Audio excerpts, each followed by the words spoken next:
All right. All right, yeah. You go. G'day, everyone. I'm Worster. This is JT. We are going to be doing a Ch'ding alt main run of Fire Red Leaf Green. Ch'ding is the nickname of the Farfetch'd that you get in the game. Let's just get underway. I'm ready to go when you are. Ready when you are. 3, 2, 1, go. Good luck. Have fun. Oh, you don't. That's all right. Yeah, Doesn't so matter. I'm playing without a save file. JT still had a save file.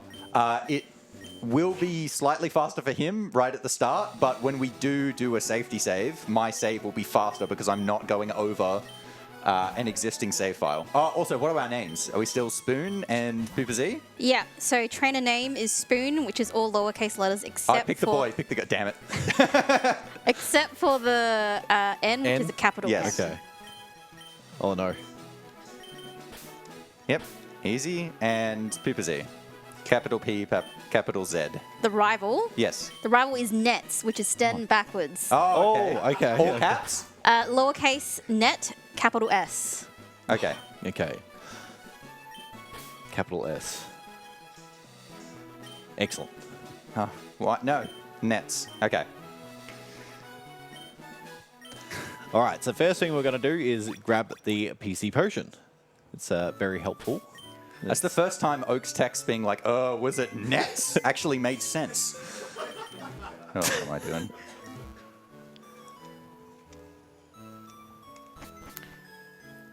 And we're going to skip Mum. We're just going to ignore her. We're on the way out.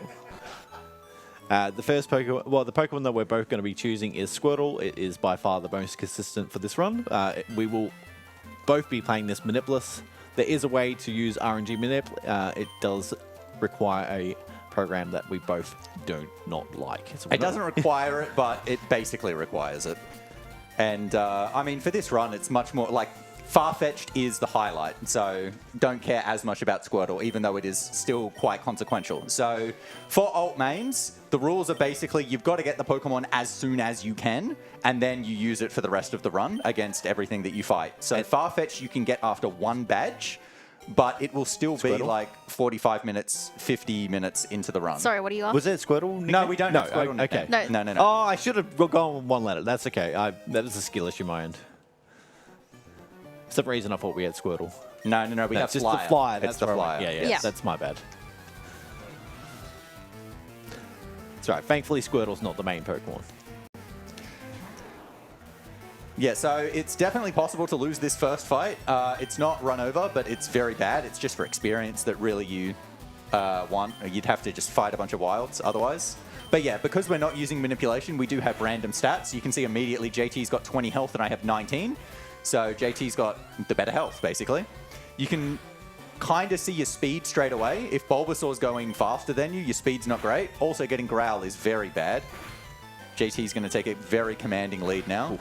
You can also see attack looks okay, but then it's really once you start leveling up, you then look at what your stats are and then get a decent gauge on the Squirtle. Okay, level 11. Triple 11. So the most important stat I think is special. Yeah, special attack is the most important, definitely. Attack is also very useful. Attack is super important in this run. It's actually more important than in general runs where you use Blastoise all the way.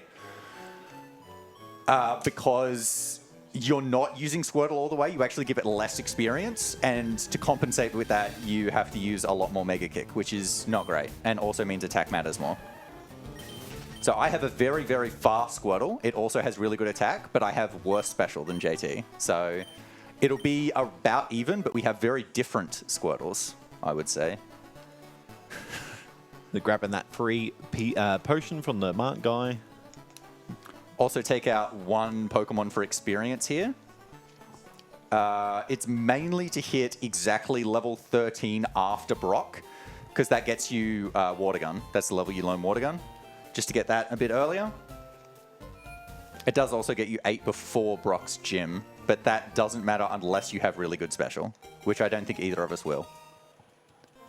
I'm certainly not hitting that benchmark. But so other than that, it's just don't want encounters here. Where are you going? I got the parcel, and now I'm going back. Okay. I guess that's the same. You just went so far left before going down. I was like, are you going to fight Rival 2? I don't know what's going on here. Do you know where Oak's lab is? All right, so I'm going to fight whatever this is for experience. Little free rat.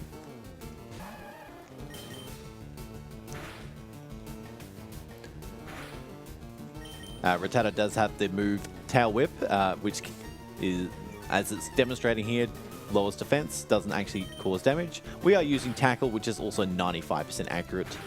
Not a great move. Yeah, not for long. Squirtle learns Bubble at 7, so it's just one actual trainer fight, and then it's 100% accurate moves until the 75% accurate moves, which are very, very fun. Fun's one word to use. Yes, the roulette. But yeah, so after delivering the parcel, we're then going to get Pokeballs. So there are 2 Pokemon that we want to catch in this run. One of them is the Spearow that we'll be trading for Chiding. And the other one is a Pokemon that we're going to teach Fly. So that can either be Pidgey or another Spearow. The other Spearow is actually faster, but it is the last option that you can get. It's far more likely that you get a Pidgey straight away on Route 1 when coming up. The reason getting a second Spearow is faster is because by catching 2, you don't get the extra Pokedex entry when you're catching the second Spearow. But it does add in the risk of then trading the lower level Spearow, which is almost run over immediately because you get the Pokemon that you trade at the same level of the one that you're trading. And so you would get like a level 6 Farfetch'd when you want like a level 15 from the one that you trade. But luckily, both of us are very good at the game and have never made that mistake before. Cough. We do have a $56.56 donation from Starlight, which says, this game has blue rotating birds in it too, right? Put this toward my good friend Rex. Oh, we love Rex. So remember to nickname the Pidgey when you catch it. Pidgey nickname is Rex. It will be Rex, so capital R-E-X. Thank you. That's if I can catch it. We simply love flying with Rex.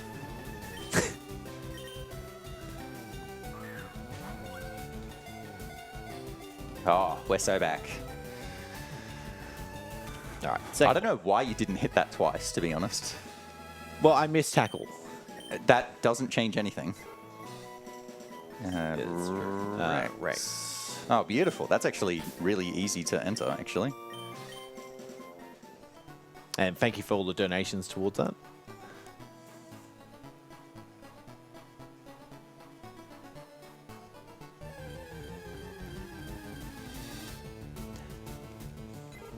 Dang. Almost. So the way encounters work in Pokemon games is actually different in like the whole series. There's like no 2 games that are the same with how encounters work. So in this game, there is not tile immunity, which is in the very first original games. You couldn't get an encounter until the 3rd step after an encounter has just happened, so you would have a couple of steps of immunity before another encounter. Instead, in this game, what they have is a lower encounter rate for the first few steps in an area.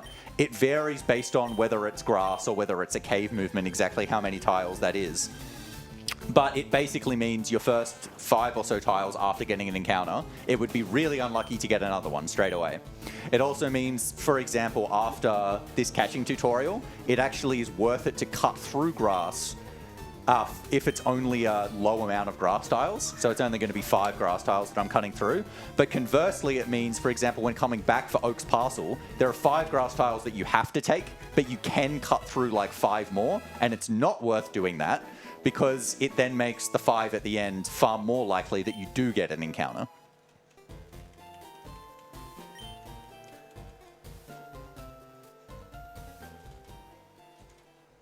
Here we go. So this is the grass. And of course I get an encounter after saying that. Awesome.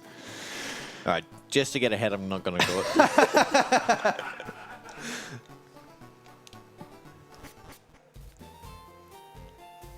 All right, heading into the forest now. All of these trainers are skippable except for the last one.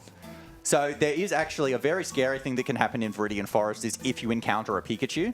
The reason being is the way running away works is you're only guaranteed to escape from wilds if you're faster than them. And Pikachu can be really fast, especially if you find the rare level 5 Pikachu. And so you're unable to escape, and then it has Thunder Shock, which is super effective. It is entirely possible to likely, depending on what speed you have, if you encounter a level 5 Oh, Pikachu. no. Oh! Oh, no. No. At least you're full health. You'll have a few goes. Oh, you'll have 2 goes. All right. Oh, no. Oh, no. Come on. No, that's Come it. on. That's good night. Oh, Bye. Wow. That is extremely unfortunate. Wow. It's all right. We still got Rex. Oh, go Rex! Let's go Rex! Oh. Yes! You've got to go back. I gotta go You gotta back. go back to heal. So Rex saved us from a wipe, but I still got to go back. The walk of shame, unfortunately. That is very unfortunate, though. Shoot, I'm not used to doing this backwards. Oh, gosh. Yeah, so that's 1% encounter. Yeah, the level 5 Pikachu. Very. Straight away. Very unlucky. You hate to see it. I don't know. It looks pretty good from this angle.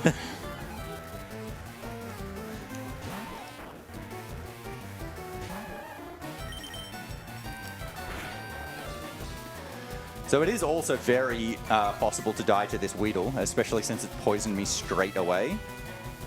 So I'm going to wait one more turn before healing that. Because I only have 1 antidote, I don't want to use that because it could just poison me again. Oh, I have 2 potions, that's right. I got the extra. But for example, if it had crit me with Poison Sting the turn before, I would have died.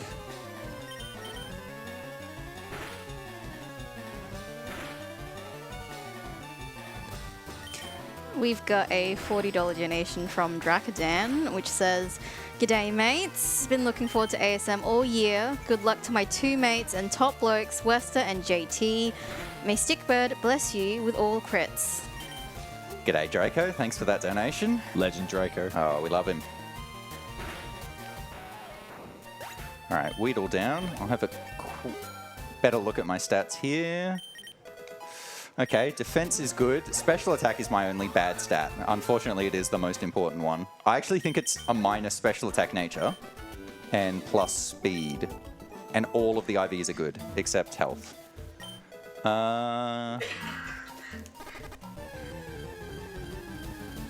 Okay, so what I'm going to do after this fight is I'm going to go into the center.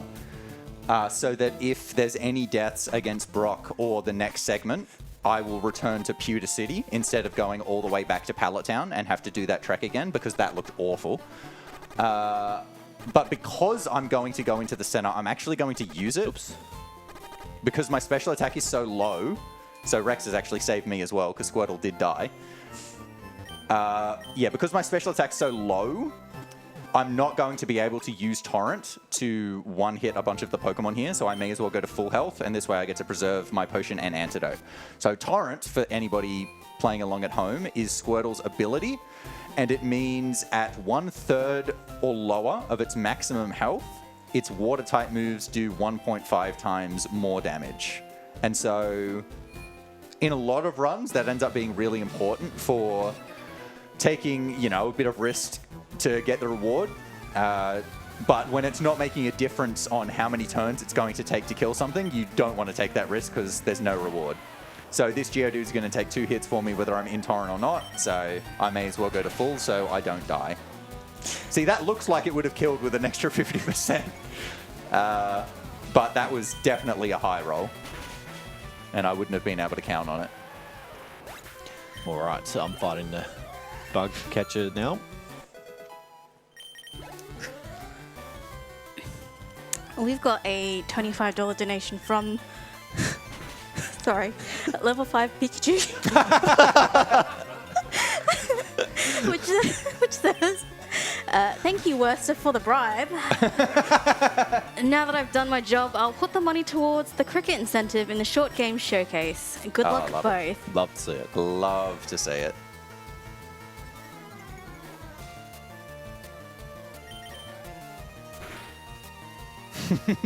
The critical on 1 health, another classic. Pokemon staple. Okay.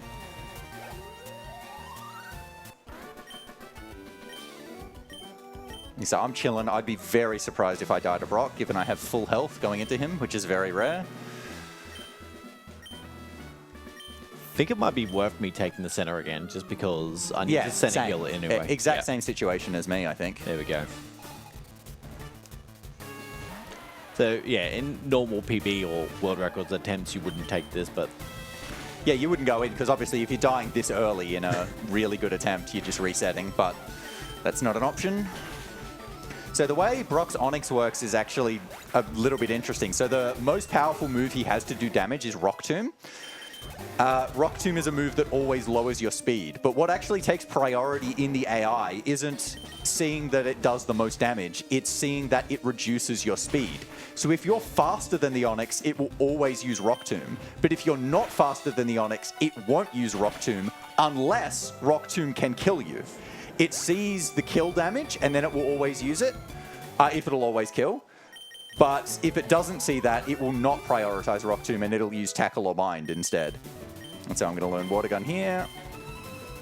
Let's teach it over Tackle, don't need that anymore. But so if you're trying to keep really low health exiting Brock, it's actually really tricky, because generally if you're really low health, that's when he can kill you, and he'll do his high damage move. But he won't do his high damage move to hit you into low health. So sometimes it's actually worth using Withdraw in that fight, just to bait him into hitting you. But you need good special attack for that. I don't have it, so... neither of us do. Yeah. Oh, yours is better than mine, definitely.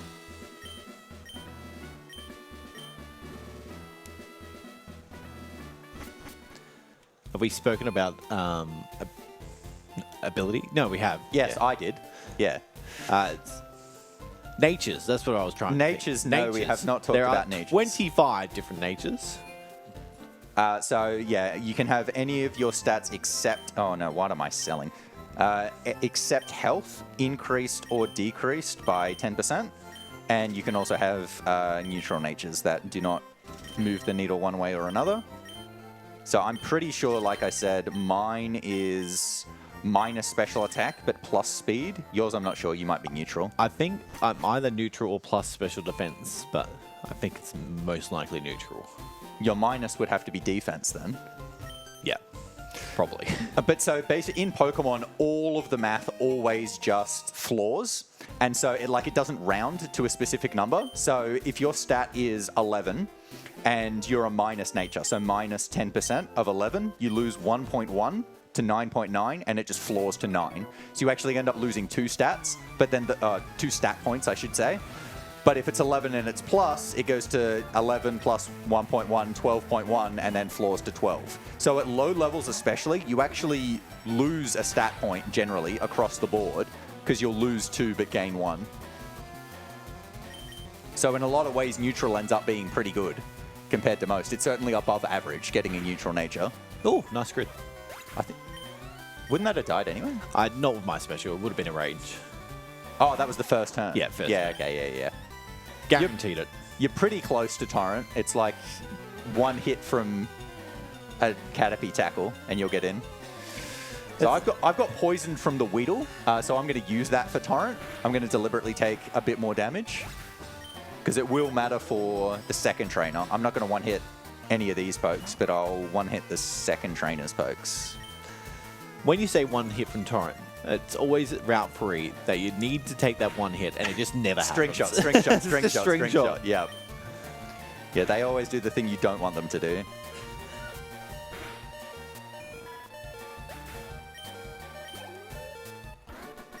All right, so I'm definitely going to use that antidote straight away. I do not need more poison damage. Whoa, bag. Fire Leaf Green also has a very odd animation anytime you use like medicine on one of your Pokemon, so like an antidote, potion, Carbos, whatever. You can just skip it by holding B, and so it just looks like a black screen, but it's just an annoying extra thing to remember to try and save time. Selling Rock Tomb now. This is interesting. I'm seeing JT strats for the first time. I did not one-hit the Weedle even in Torrent. That's actually really bad. If I get poisoned... oh, no, I'm faster. Okay. I should be fine. Poison Sting Poison was what I was worried about. Caterpie, even with Tackle, is not killing me. And then the Metapod and the Kakuna do no damage. So I should still be fine. My really good speed actually helped me out of the jam there. I still outsped even after the string shot. But I don't think I'm one-hitting these even with Torrent. I was hoping to get Caterpie and Weedle. Oh yeah, this noted that like 20 minutes into the run, you finally get the running shoes. I guess the game wanted to bring back the classic feel of when the player in the original game just didn't have those. In the original games, to be fair, your general moving speed was faster than the walking speed in these games. But in these games, the running speed is then faster than the old movement speed of just moving, I guess. There are more tiles in this game, so they made the game a bit bigger, so it ends up being about the same across the board.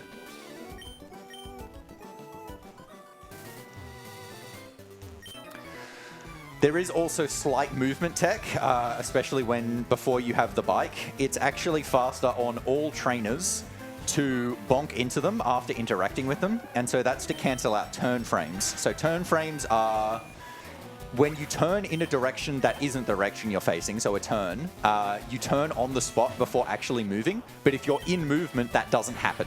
And so to create movement, you move into the thing that you're facing, and so in this case, it's the trainer, and then you move out of the way. And so if you do that just fast enough, it is just faster than holding the direction. So instead of just holding right, holding down and then moving right as soon as the bonk happens. That trainer is a walker. That actually is a trainer, but I just went for it straight through her. She moved out of my way. It's perfect. Also going to pick up the Persian berry here. This game is pretty stingy with berries. This is like the only one for quite a while. Persian isn't that useful in this run, but it is marginally useful, so it is worth picking up just because there's nothing else I can give to Squirtle at this point. And I am going to heal as well. Considering healing to full, I will do it actually, just to be safe. Next fight is a little bit risky. So this is where if you would like using a run with Squirtle all the way, with Blastoise, whoa, hang on. You would actually fight extra trainers here for more experience because you would then be going to fight Misty and you want to get level 20 before Misty so that you have Bite and then it does enough damage to hit her Pokemon. But because of the fact that we're doing an alt main, we're actually not allowed to fight Misty until we get Chiding. So we have to fight Misty really late. And so because of that, where we don't need the experience before Misty, but we also can't get the Water Pulse TM from Misty. And so it's actually worth not getting any of the extra experience at all. And so it makes the next, like, 10 minutes of this run way riskier than normal with the Squirtle because it has less experience. It doesn't have its best move in Water Pulse anymore. And you're reliant on, well, Mega Kick once we get out. But at this stage, it's still Water Gun. And I'm also still Squirtle. So I evolve at 16, but I'm doing this fight at 15 with Squirtle. And the Rattata can actually be pretty dangerous. It's got Hyper Fang, which is an 80 power move, and it can flinch you. I am really fast, though. I wonder if I'll get it. Oh, no. Oh, that's Quick Attack. So that doesn't tell me anything. That also doesn't tell me anything, but at least it's not Hyper Fang. Oops. One nice change that they did make in this remake, though, is giving you repels before Mount Moon. In the original, you did not have repels before Mount Moon.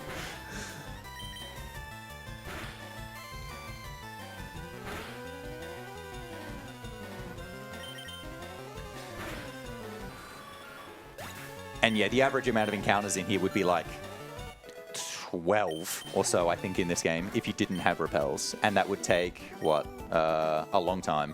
It'd be like 2 minutes of just watching encounters and running away. A bit more.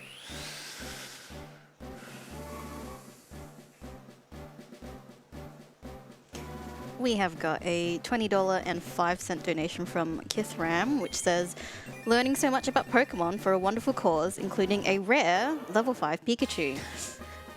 Please put this towards the Cricket Gear incentive. So that's now at 28%. So we've got $851.05 out of $3,000. So we can probably do that by tomorrow, right, guys? I hope so. I mean, so that incentive is for JT's run as well. So make sure to do it. Oh no, what have you done, JT? I got distracted by the cricket gear. I mean, no, this is just totally planned for extra experience. Yeah. Oh yeah, because of your exact stats. Yeah, I'm with you. And this actually is one of the trainers that you can fight for experience in the regular route, depending on your stats. It is the rarest one, though.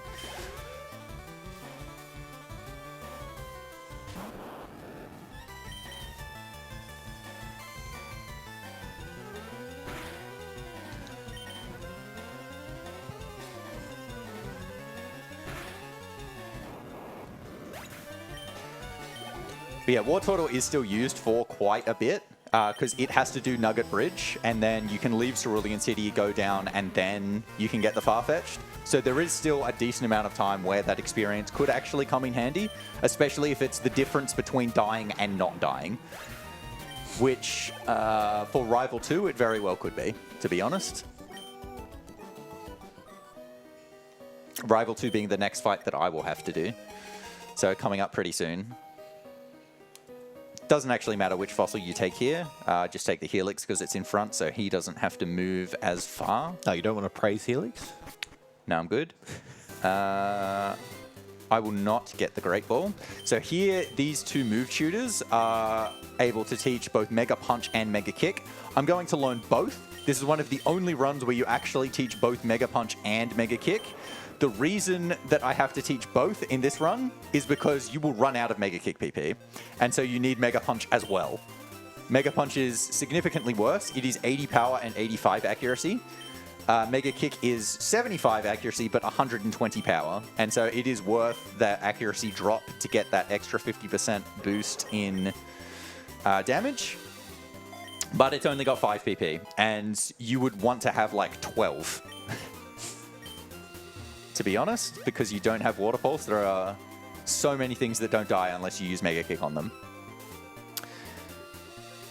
So here I'm going to enter and use the center. This is actually not a safety strat. We do this anyway, because the next fight, it's just like you're just going to die. Yeah, Rival 2 is the worst early game fight by far. I would say it's the hardest fight in the whole run, to be honest. I actually think it's harder than any of the fights Shitting does. Even Lorelei? Yes, even Lorelei, definitely. Lorelei is the hardest that Shitting does, though. Yep, so we're just going to go straight in without fighting Misty, and it's basically, so Pidgeotto comes out, and I want to hit it with Mega Kick. Then I want to hit it with Mega Kick again. It can use Sand Attack and reduce my accuracy further. Then Bulbasaur will come out, and I want to hit it with Mega Kick, and I want to hit it with Mega Kick again. And it can use Leech Seed and Sleep Powder and Vine Whip, which is super effective. That's a good start. That's a terrible second action, but I'm still going to try and hit through that. Not good. I don't want to switch out for accuracy until after Bulbasaur comes out. I have 2 Mega Kicks. My attack's really good. I'm thinking I actually still don't want to switch. I'm going to go Mega Kick again. That's not good. I've only got 1 left. Sleep Powder. Now I'm going to switch. I'm going to send out Rex. Rex is not going to beat Bulbasaur, unfortunately. Ooh, I was hoping it was going to Leech Seed so I could heal beforehand. But I'll just use the Awakening now. I do have a Revive, and now I can't use it, but I'd actually rather preserve it for as long as possible. Leech Seed there is dreadful, actually. That is really, really bad. Yeah, because now he's going to heal enough that I can't actually take him out. I'm actually tanking the death. I'm not even going to try an Awakening. I'm just taking the death. I don't want to waste the extra Awakening, because even if I tried to attack now, like if I had Awakeninged and then gotten an attack off, I don't have a Mega Kick and Mega Punch wouldn't have killed. So I'm just going to die. And we'll try again. Lose 288. But that's just a classic example of what can go wrong in that fight.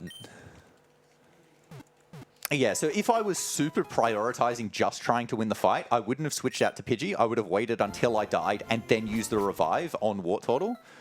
But I still could have died then, and I would have lost my Revive. So I find it better to prioritize the conditions even if you do die. Where are you going? You're buying supers. Early supers. You're buying supers, okay. Only for this attempt. Yeah. Or run, I should say.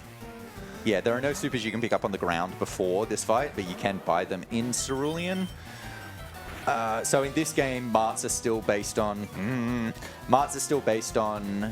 location rather than how many badges you have. So you have to wait until you get to Cerulean.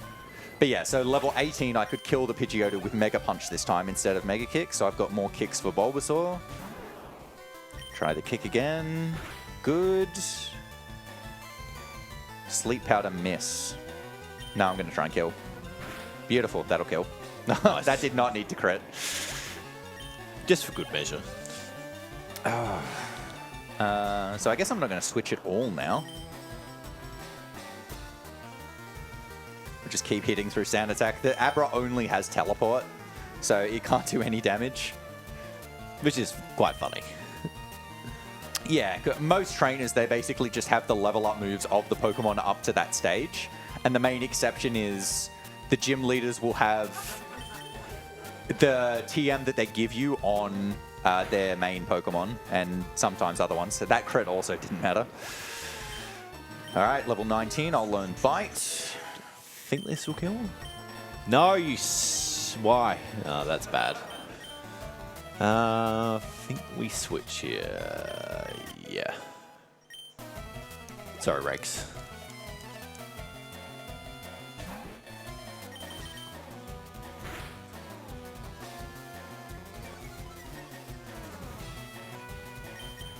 So, Vine Whip won't kill, so it's better to awaken here.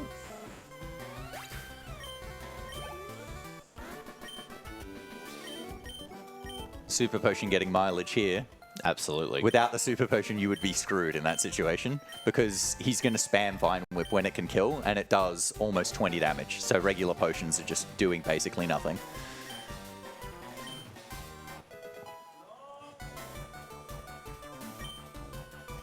This is why we buy the Awakenings.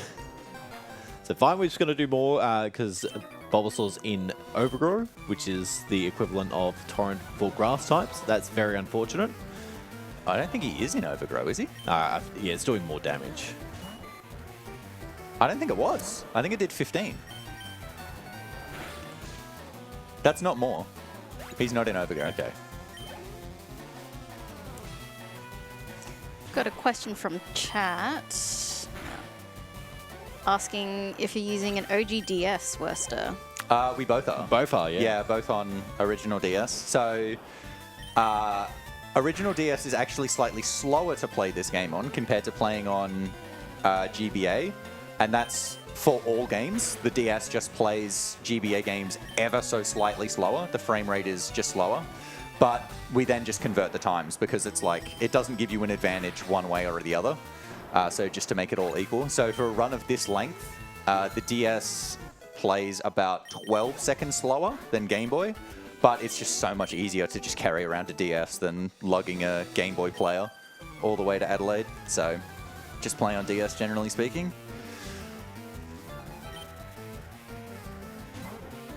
Yeah, look, I won, but that was a very slow fight.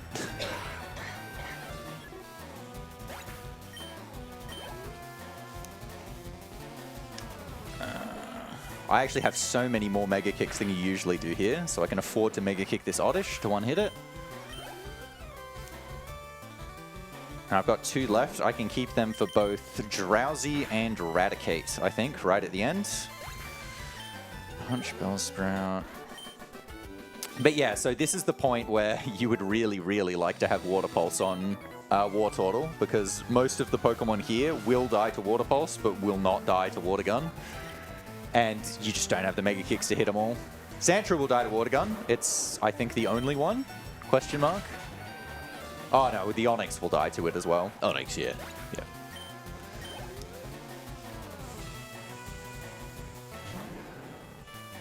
But so for a Pokemon like this Ekans here, I'm going to use Bite instead of Water Gun. Water Gun is 40 power and Bite is 60, but because of Stab, which is the same type attack bonus, it adds 50% to Water Gun's power because it is the same type as Wartortle, so it ends up being 60 power as well. I still switch to using Bite because it's not going to be a one-hit kill, but Bite can flinch. It's got the 30% flinch chance. However, on these next Pokemon, these Nidorans, I'm going to use Water Gun instead of Bite, even though I just said I would use Bite on Pokemon that are going to be 2 hits. The reason for this is because the Nidoran's ability is Poison Point. Poison Point has a 30% chance of poisoning you if you hit it with a move that makes contact. So Water Gun and Bite are both special moves in Gen 3 because they are Water and Dark types, and Special and Physical is determined by what type the move is. But Bite still makes contact despite being a special move. It does turn into a physical move in Gen 4. Bite's the only move that swapped back both ways. It was physical in Gen 1 because it was a normal type move. Then they introduced Dark type. It became special as it changed into a Dark type, and then it became physical again. Mankey. Oh, I could kick this as well. I'm going to double gun. I don't mind taking a little bit of damage from Mankey, but if I went the kick and it missed, and then I went double water gun, I'm introduced a little bit of chance of dying. So I think it's better to keep the kicks for later. The same situation will happen for Raticate, so that doesn't actually really help me, but I reckon we'll kick Raticate instead. How close are we? 2, 3 trainers? Yeah, this away? is third trainer for me. You're on the, what, Nugget I'm on trainer? 6. Yeah, cool. Yeah. We've got a $40 donation from Nismoth, which doesn't have a comment, but it is going towards the next Pokemon incentive, which is Pokemon XD, which is named Ursaring to Poopa Z. So that's $40, which is in the lead. We've also got name Espeon as well, which doesn't currently have any names. If you put a donation in, the comment box is a little bit hard to find. You do need to click the down arrow. If you put in a comment and put in an incentive, I will update it. Yeah, there's a little thing that says add a comment, and then there's a drop-down bar. You got to click the drop-down bar. And don't feel ashamed, so many people have missed it. Okay, so after this trainer will be the first spinner of the run. So spinners, oh well, I guess it's actually the second. So spinners are trainers that spin around in different directions, and they can see you. And so you want to pass them when they're not looking in the direction that you're passing them from. So this trainer can see 2 tiles wide. The first tile is, you just hope they're not looking that way. The second tile, I'm going to move above and try and run right for 1 tile to force him to look up and then walk down. Like that. Beautiful. Perfect. Yes, clap. That's kind of the most impressive thing in a Pokemon run, to be honest.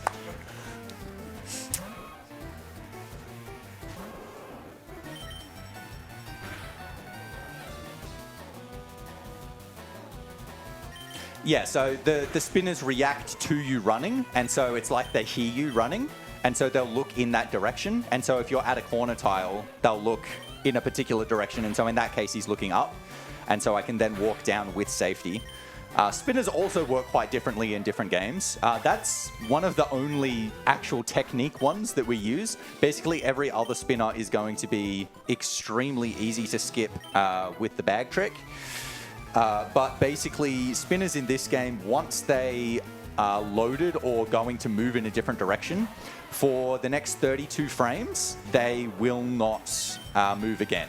So once I force that spinner to look up, they then won't change what direction they're looking for the next 32 frames, and that ends up being walking 2 tiles. So it does mean it is safe to pass.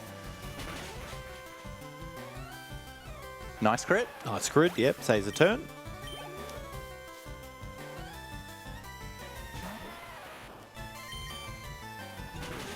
Six. Okay, I'm pretty close to Torrent, so what I'm going to do here is I'm going to try and Mega Punch this Machop, and if it misses, it should hit me into Torrent, and then Torrent Water Gun will kill.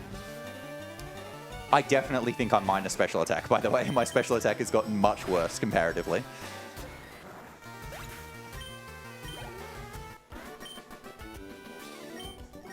So normally you only have to fight one of these trainers, but we're going to fight both of them, and that's to lure this trainer out, so that there's then enough space to sneak in behind him to get the item. You can't lure this trainer out unless you fight the bottom trainer as well. And that item is going to be quite important for the run. Very important. Oh my goodness, I didn't kill the Rattata even at 23. Okay, I'm in Torrent now. Yeah, so it's going to be the TM for Secret Power, not to be mistaken for Hidden Power. Secret Power is a move that has 70 power, 100 accuracy, and is normal type. And it introduces secondary effects depending on the terrain of the area. So in general terrain, it has a 30% chance to paralyze. But in caves, for example, it has a 30% chance to flinch instead. Move. I should have gone up. That was a mistake.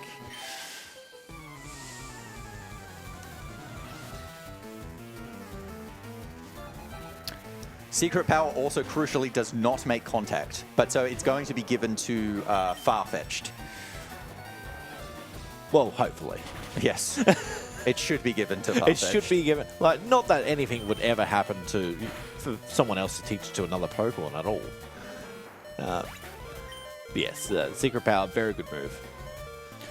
And, I mean, it's crucial to the early part of the run. Farfetch'd actually does end up with really good moves. Well, good enough moves. Good enough moves. Good enough moves. But at the start, it starts with Peck and potentially Fury Attack, which are not super hot, especially if Peck is not hitting for super effective damage.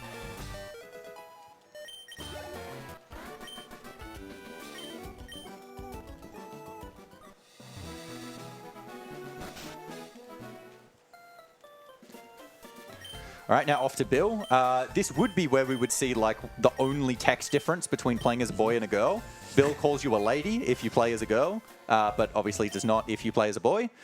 It's basically the only difference. In most Pokemon games, playing between a boy and a girl is actually really crucial in one way or another. The girl will either have a faster load sprite or different cutscenes that end up being faster, or it changes the natures of the rival that you fight because you fight the boy if you play as the girl. But in this game, it's basically nothing. The girl is ever so slightly slower, and so it basically just comes down to preference. I was planning to play as the girl just so you could tell which screen is mine, but I'm far enough ahead that I don't think that's an issue at the moment. Truer facts couldn't be stated. I don't think there's a chance for me to come back, though, is there? No. I think it's all over from this point. It's all right. I'm not going to save. It's fine. Oh, no. Actually, that depends. I'm not committing to that. So I'm not sure whether Water Gun's going to kill this Machop, but I'm going to go for it. It'll kill the Spearow, but I'm not sure about the Machop. Actually, now that I think about it, I should heal at some stage. I'm dead to Raticate. Oh, I'm dead to this, probably. Oh, no, we're good. All right, I'll heal on the Drowsy, or do I just go for it? All right, we'll go for it. Thanks, guys! Oh, no, we're so back! Oh, yes. What a throw, Drowsy. Oh. Thank you for the advice, crowd.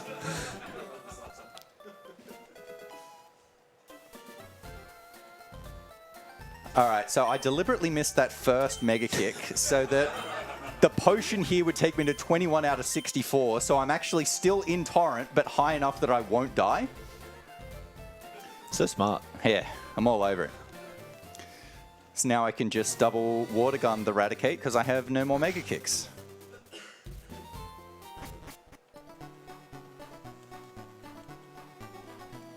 So there's one more fight here, and then we will be able to hunt for the Spearow, which then will be traded for the Chiting. So one more with just Wartortle.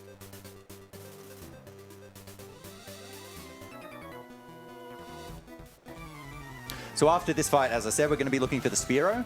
So Spearow, oh, geez, I don't even remember the odds, to be honest. I think it's 30%? It's 30% to show up. 30% to show up, I think 20% for a 15, 5% for 13 or 17. I think that's right. And so 15 is definitely the most common. You can't accept a level 13, but you can accept 15 or 17. Oh, I have no more Water Guns. Uh-oh, we're going to have to Mega Punch because Bite's not going to kill that. All right, we're good.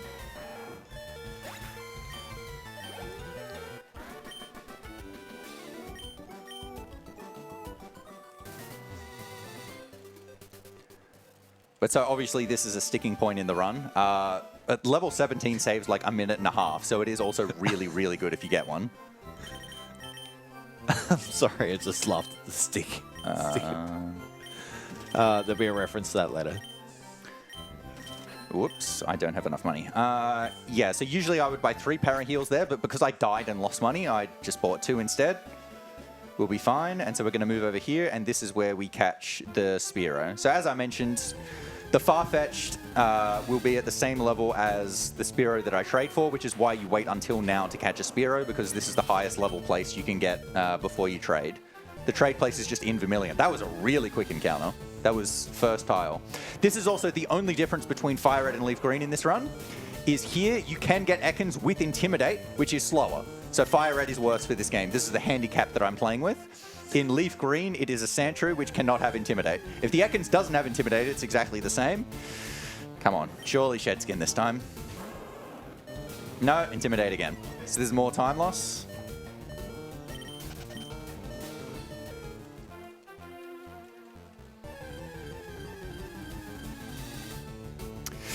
More Ekans. All right, Shedskin this time. Hooray. I'm so excited. All right, Spearoad. 15. All right, we can accept that. So hit it with one bite, and this should take it to... Oh, that's actually not guaranteed catch range. My special attack's so bad. I've still got 4 Pokeballs, though. Surely it gets in one of them.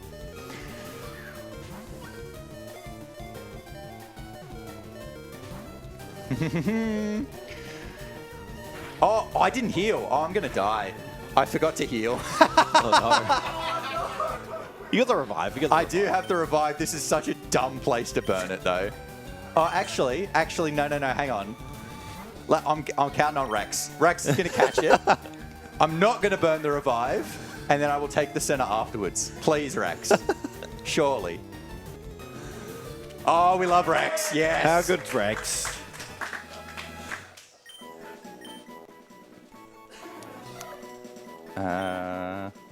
Which center should I take? I could take either Vermilion or Cerulean, but it will take me back there if I die. I'm just trying to figure out which one of those would be better options. Because if I die to Misty, I want to return back to Cerulean, but if I die to Rival 3, I want to return to Vermilion. Decisions. I think Misty is more likely. Especially if we're concerned about rule breaks, which I guess I should be. The small issue is, on the off chance that I get an encounter on the way up, I may not be able to run away and then die. But I'm sure Rex won't let me down again. So I'm going to get the bike voucher while I'm here. The exchange for the bicycle is in Cerulean. But so now that I have Chiding, it's now running all the way back up to Cerulean to then fight Misty with Chiding. So to be clear about the rules at this point, Chiding has to fight every Pokemon from this point onwards. It does not have to kill every Pokemon by itself, but it does have to kill the majority. So in some situations, it is beneficial to send Chiding out and then switch to something else to then assist. Misty will be one of those places. And it can... how the fight goes actually depends... Well, how the fight goes depends on how the fight goes. Great job. Commentary 101. So, Farfetch'd might solo her first Pokemon, but if it goes really, really bad, we'll switch out and just split the experience, which then we have to alter the route for, because that experience really does matter. But we'll always split on Starmie. Farfetch'd will lose to Starmie basically every time. This... Oh, go to the center. Heal. I'm not winning with Rex. Okay. I was saying words, and they had meaning. I've also got to teach Secret Power. Yeah, this is the only fight as well. Because Farfetch'd is an in-game trade Pokemon, it isn't owned by us. It doesn't have our... ID, so it can actually disobey at this stage. And that's why this is such a volatile fight. Teach Secret Power to Chiding. So the level cap that we have at the moment, because we only have one badge, is level 10, and Farfetch'd is level 15, so it can disobey, as I said. Because it's a 15 and not a 17, it's actually more chance to listen. But so Farfetch'd can do nothing, it can pick a different move, or it can also just decide it's going to have a nap and go to sleep. Harden is fine. I want to see pick Secret Power and Critical. Ignored orders, Leer. So that does nothing. Try again. Water Pulse, very bad. Won't obey. I'm out of there. I'm not even going to try from that point. I've taken damage. I'm switching out. The other thing we should say about Farfetch'd at some point, so now's as good a time as any, is Farfetch'd is holding a stick, is its held item. The stick increases its critical hit rate by 2 stages, which means any move, instead of having a 1 in 16 chance of criticaling, has a 1 in 4 chance of criticaling, which is significantly different. And so there are a lot of chances to get beneficial criticals in this run. And so against the Starmie is one of the best ones, especially since it uses Harden and raises its defense, and criticals ignore all defense boosts. Became confused. I've still got my Persim. There it goes.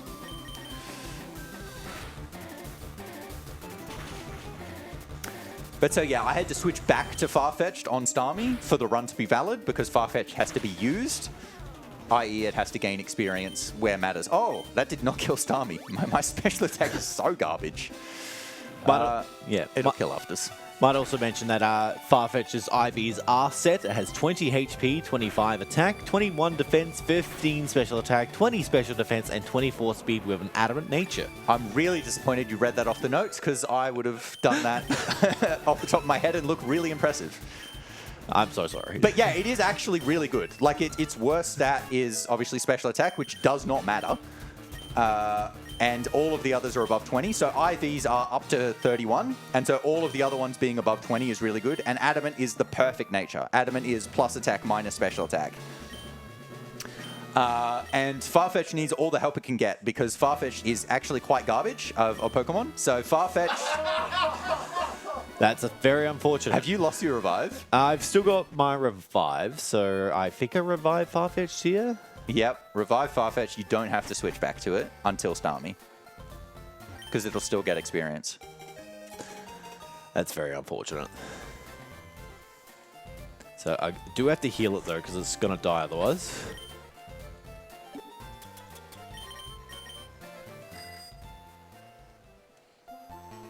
Oh, I don't have enough bites. Don't have enough bites? What are you doing? Biting. No. Oh, no, dude. Okay, that's right. We'll just crit this turn. Easy. I did not crit. Will Bite kill that from there?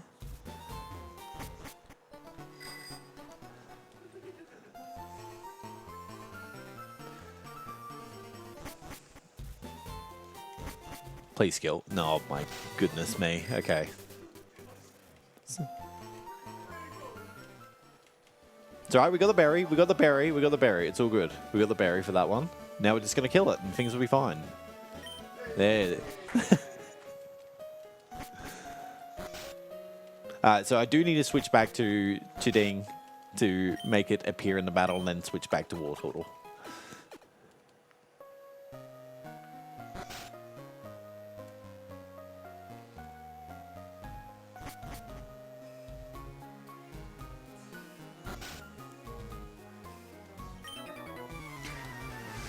So while JT's doing that, I'm going to fight one extra trainer for experience. So this is the trainer you would skip if you caught a level 17 Spearow. But with the 15, fight this extra trainer, and then it ends up being like exactly equal up to that point.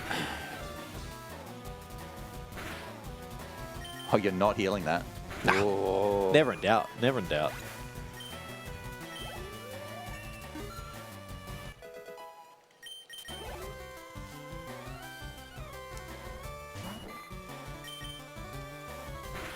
But yeah, so now after beating Misty, you get Obedience up to level 30, which obviously now Farfetch'd obeys, and that's great. And it'll obey for the rest of the run, just. You get level 30 until you beat Misty. Oh, sorry. Until you beat Erica. At the point you get Erica, you beat Erica at level 30. And then you get the next boost to level 50, and then you beat Sabrina at its level 48, I think. And then she boosts you to 70, and you don't reach level 70 in this run. So you're fine from then onwards. Okay, I am going to heal that. I'm going to potion, I'm going to antidote, and I'm going to use my rare candy now to level 19. This is a really odd rare candy spot, but level 18 to 19 actually makes a massive difference for Boat Rival. And normally that kind of thing wouldn't make a big difference. So the way damage works in this game is your level plays a part in damage calculations. And because the way it works in the damage calculations is by point. It's divided by 2.5 effectively. It means, because everything floors, that every time you get to a level that ends in a 3, 5, 8, or 0, you do significantly more damage. That's a beautiful critical on Pidgeotto, by the way. But so level 18 to 19 does not increase your damage based on the level, which actually is more than the stat boost. But the stat boost ends up making a huge difference towards hitting both that Pidgeotto and this Raticate with Peck after Secret Power. Please don't flinch. Good. How much is Confusion again? Uh-oh. 18 to 22. That's a heal. Okay. The reason I want to finish that Raticate with Peck is this kid Dabra loves to use Disable, and I do not want it to disable Secret Power because I want to use Secret Power to kill it. Yep, Confusion. There's the Disable. It missed anyway. That's actually still beneficial because now I can still use Peck for the Ivysaur. Did you fight the extra trainer? Oh, I didn't. Sugar. I'm like, how did you catch up? You better crit a lot, mate.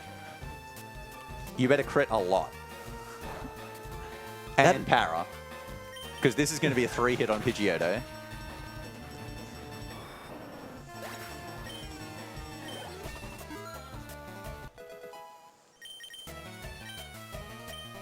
I'm going to heal that.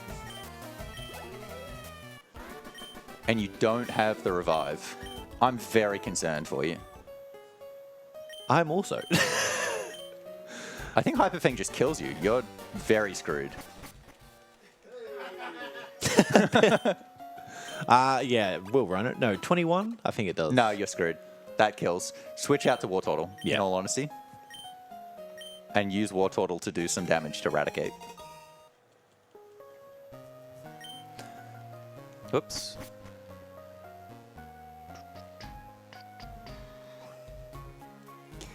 We've got a $5 donation from Fire Striker who says, let's name Espeon Chading. I don't even know if there's apostrophes in Colosseum to actually name with.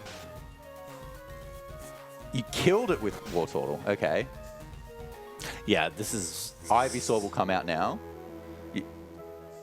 No. Do a bit of damage and let it kill you. What are you doing? Oh, yeah, right.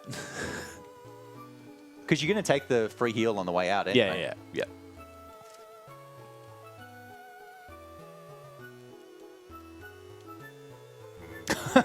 It's all right. I'll water gun, so... Just to make sure. And then Pick should kill that. Yes, yeah.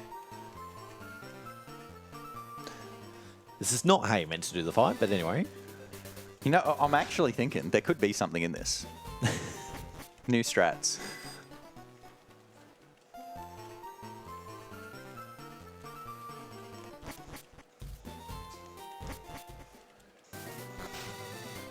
I'm actually thinking you skip the extra trainer now entirely, by the way. So who do I fight instead? No, you don't fight anyone. I reckon you can make up the experience in different ways. I'm thinking about it right now. Yes, so they're useful cred. Level 19. Okay, that gives me 19. So if I candy from 19 to 20, does that help at all? No. Don't use the candy. Save the candy instead of fighting the trainer. Okay. And now you use the candy later, still get the Warden one. I reckon it'll even out. Beautiful. You'll just be a bit lower. Okay. But it's not worth fighting a trainer at this stage. All part of my plan to come back. But yeah, so actually teach Cut to Chading in this run. And so this was one of the big route changes at some stage, whenever it was, where instead of catching another Pokemon to use Cut, it's just you teach Cut to Chading and then delete it later on. This trainer is also a good trainer to talk about opponent natures. So opponent Pokemon only have the same IVs across the board. And so like for this trainer, it's zeros. And so their stats don't vary. But the natures aren't actually determined. They're calculated by the game. And so the way they're calculated is it uses the name of the trainer plus the characters of the Pokemon themselves and then adds them up of what those refer to in-game, and then divides that by 25 and then picks what the corresponding nature. So that means in each run, they do all end up the same because their names and whatever don't change.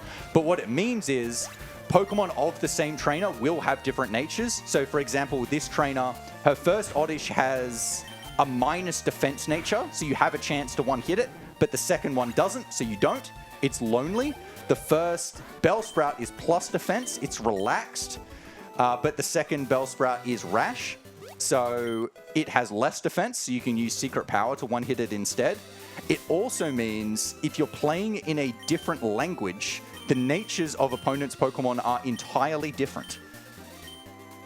So like if you were playing on Japanese or you were playing on French or whatever, you would have different natures on the Pokemon. And that doesn't happen in other Pokemon games. Pretty unique here. So that is also a spinner. And so the bag trick that was used there was, I was teaching Aerial Ace, so it doesn't look like I did that on purpose, but I opened that just before the spinner because that reloads the area. And so after opening the bag and then closing it again, for the next 32 frames, he can't spin. And so I wait for him to look away, so it's a safe pass every time. And that's used for like all of the spinners throughout the rest of the run. And so when possible, using not super effective moves just to avoid the text. So I'm using Secret Power at the moment against these bugs just because it's not super effective. But when it is required, we'll use the super effective moves.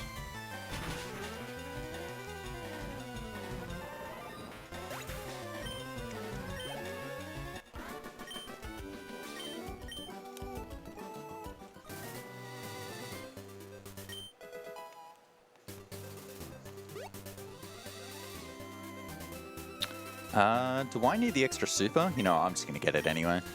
So there's a hidden super here, which it's just like you can just get this for safety. I can't remember how many super potions I've used, so I'm just going to pick it up. I'm still trying to figure out the experience route for JT's run, to be quite honest. Repels through Rock Tunnel. So yeah, as I mentioned, so now Secret Power can flinch Pokemon inside Rock Tunnel. And so for the first 2 fights here, that's going to be really important. If it happens. So this Cubone can use... Does the Cubone have Growl? I actually can't remember. The Slowpokes definitely have Growl and Disable. So getting useful crits or useful flinches here, just to prevent them from doing something really annoying, is quite helpful.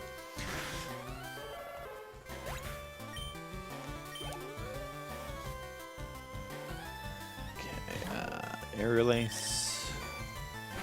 Two-chitting, yes, very good. Not to Rex.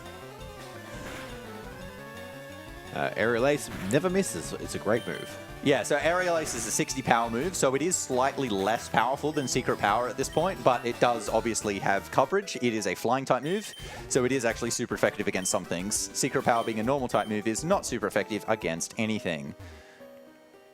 But it is also the 2 types that Farfetch'd is, so they all have stab, so they do pretty decent damage. It is also faster when possible to talk to trainers instead of letting them come and see you, just to avoid that little exclamation mark animation. It isn't too slow in this game. Okay, I was actually trying to use Secret Power there, but that's fine. Oh no, see, I knew he was going to go Disable, you see, and so I let him disable Aerial Ace instead. Geez, I didn't get a single useful crit or flinch against these 2 trainers. Now, I got an unuseful critical, but nothing good. And so for the rest of Rock Tunnel, these trainers are actually pretty free. Like, nothing can go wrong.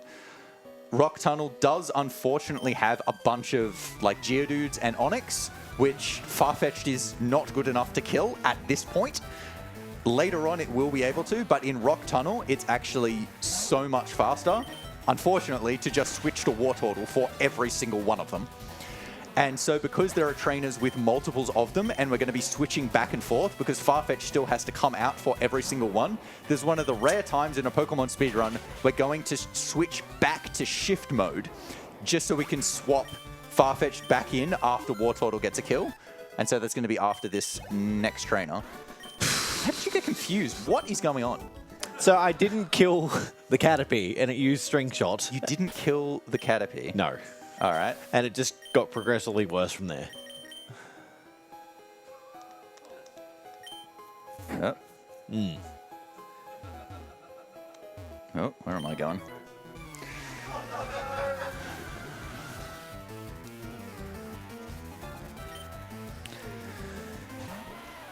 Should have used aerial ace on the Caterpie, mate. So out of curiosity, how much is it for a swear?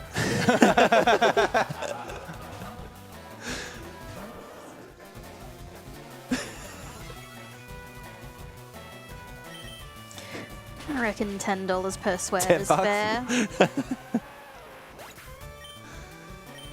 So I'm guessing you're getting the spare super potion here. Yes, I will get it as well. There's also a hidden cherry berry that's down below if you're very low on paralyzed heals. I'm not going to get that, though. I mean, can you even have used any? Oh, yeah, Stun Spore. Yeah. Stun Spore from the Oddishes.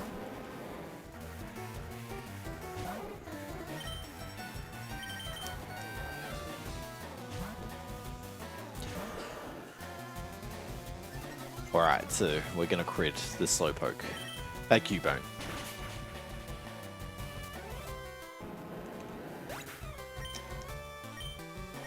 On the second turn. No. This is actually really unlucky. Like, with the 25% chance to crit and 30% chance to flinch, it's pretty likely that it happens on one of these turns. It's basically a coin flip for something useful on all of them.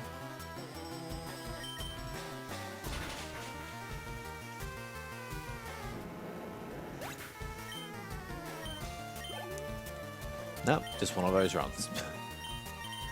I think I do need a heal for the next fight. 11's not enough, is it? No.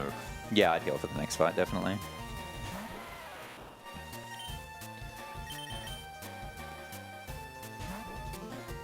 That is my last super potion. That is concerning. Yeah, I think buy more in Lavender. Yeah. Because you'll be fine for Rock Tunnel, because after the Slowpoke, nothing else should damage you.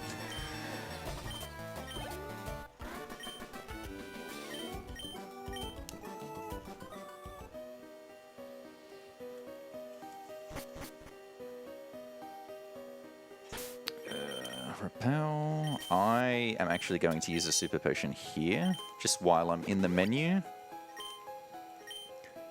Because as I said, nothing else should damage until all the way to Erica, really. And my health was a bit too low for Erica.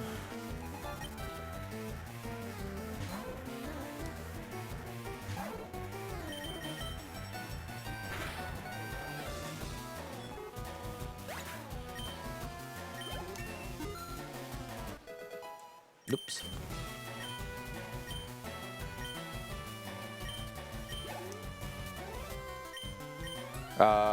No.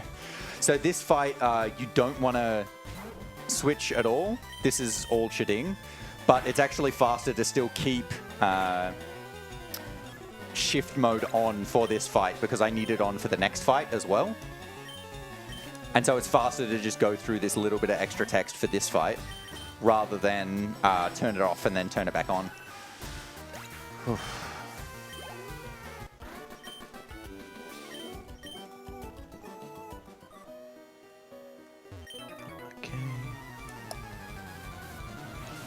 I think I've still got to go one.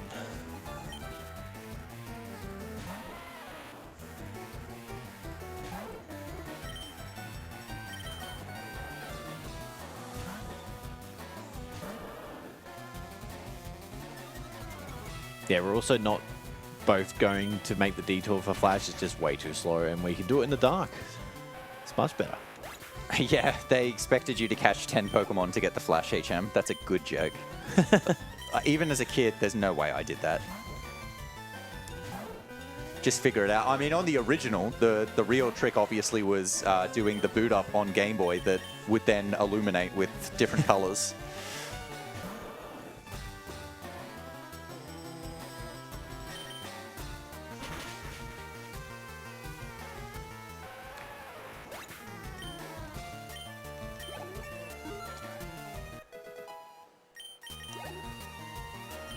One more. Last one for Wartortle. And so after this fight, there is a spinner in the dark. And so to actually see him, you've got to go right up next to him. And then I'm going to do bag manip with setting the mode back to set. Normally for this spinner, you would actually do another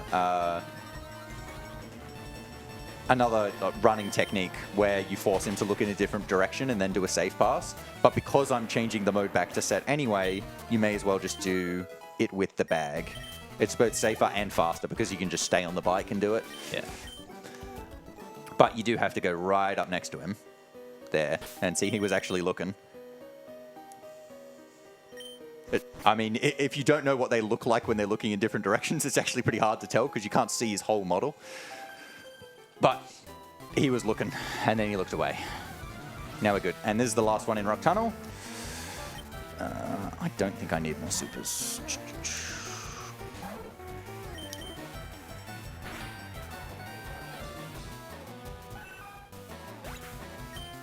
But yeah, after the first 2 fights in Rock Tunnel, honestly, this is the most boring part of the run. Because it is all one-hits and there's a lot of switching to War Turtle, which is not fun. But the more fun fights are the ones actually where you're not one-hitting, because that then introduces the crit chance for Chiding, which is kind of the most fun part, honestly, with Chiding. There are not many useful held items in Fire Red Leaf Green at all, so having a Pokemon that actually has a useful one is unique, I guess, compared to most Pokemon that you could use throughout the game. Well, I did say Chiding is actually pretty garbage, and it is, but it's actually one of the better Pokemon to get through this game, to be quite honest. Like, its base stat total is 352, I want to say. Its best stat is attack, which I think is 65, which is really, really bad. Like, even War Turtle as a non-fully evolved, no, I don't need this, is over 400. I think it's 405, I want to say. And then, like, actual fully evolves like Blastoise are over 500. Did you not Secret Power? I did. It didn't kill it. Oh, all right. Cool. I'm in love with it now. What? How are you in love with it if you pick Secret Power? Oh, I guess I'm getting return early. Not supposed to do this. I mustn't have done it. No, you did not pick Secret Power. You liar. Absolute liar. Did I do it? I didn't even see it. Secret Power doesn't make contact. It's why you Secret Power the Clefairies. Okay. Makes sense then. My bad.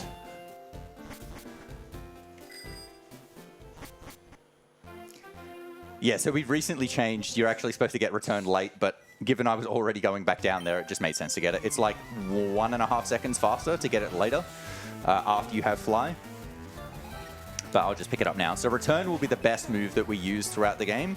Return is based on happiness or friendship, however you want to call the mechanic.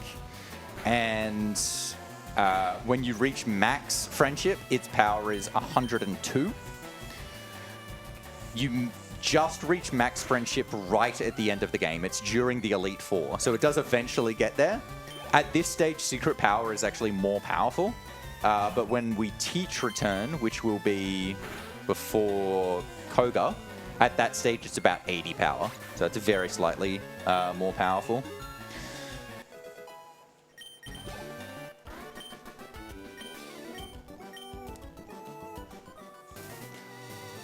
Could also mention we skipped Surge for now. So Surge is the 3rd gym leader, but you can fight him a bit later. He just gives you access to using Fly. But fighting Surge at a lower level with Chiding is quite risky because he has electric types and Farfetch'd is weak to electric.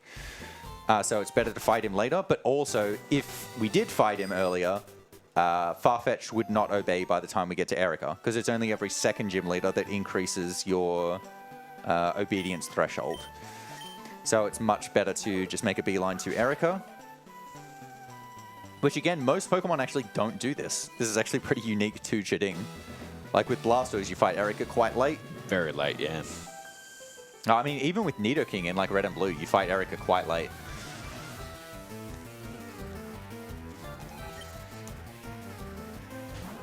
But so the trainers in this gym are pretty free. This is just pick Aerial Ace and kill. Erica herself is not free at all. None of her Pokemon die to Aerial Ace. So getting useful, that is fine. Yeah, I couldn't tell. Yeah, that's not how you do it, but anyway. Getting useful crits very beneficial. That is terrible movement.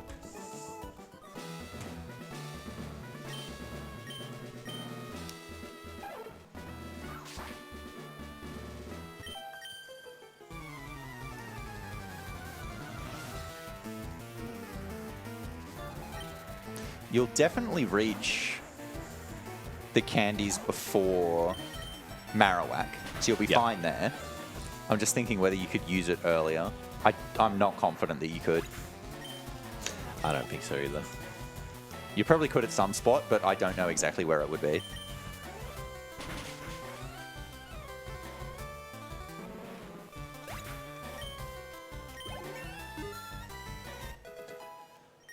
Yeah, so rare candy is an item that increases your level by 1. There are only a few of them, hence the word rare. I think, how many do we get in our run? 8? 8 or 7? Well, it depends. It depends. Because we're going to be getting an extra candy compared to the best possible route because we didn't get the full experience from Misty. Yes.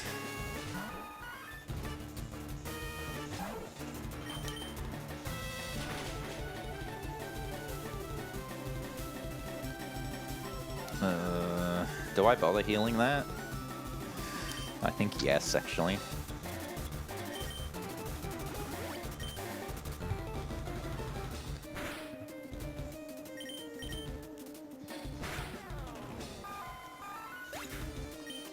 Did you buy extra supers? I did. Yeah, good. I'm also going to get returned now because I'll probably forget later. Tangela's going to heal. Even with Ingrain, I think Tangela's going to heal. That was an unfortunately high roll that I got with Chiding to put the Tangela into heal range.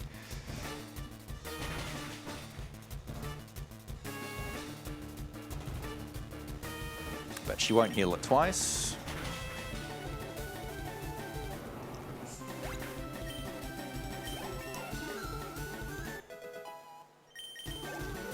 You see I'm level 30 now. If I got to 31, I would disobey, but we're all good. No useful criticals.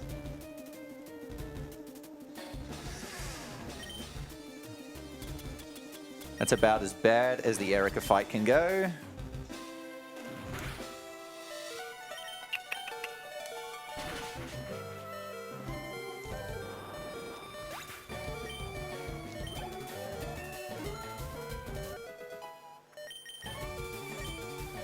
All right, and so now Chiding gets Swords Dance. And so this is why Chiding is really able to beat the end part of the game.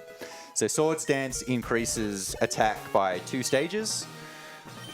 So the way stages work is they each add plus 50% independently, not stackingly. So at +1, you do 150% damage. At +2, 200%. At +3, 250, etc. Up to +6, which is 400% of your damage. Or I guess your attack stat, but it's basically your damage. And so Swords Dance allows you to boost your attack to be really, really high. It doesn't get too much use at the start. It's mainly just for the boss trainers, because for the non-boss trainers, you're generally either 1 or 2 hitting anyway. There is still a few of them where it is used. I'm going to Elixir now as well.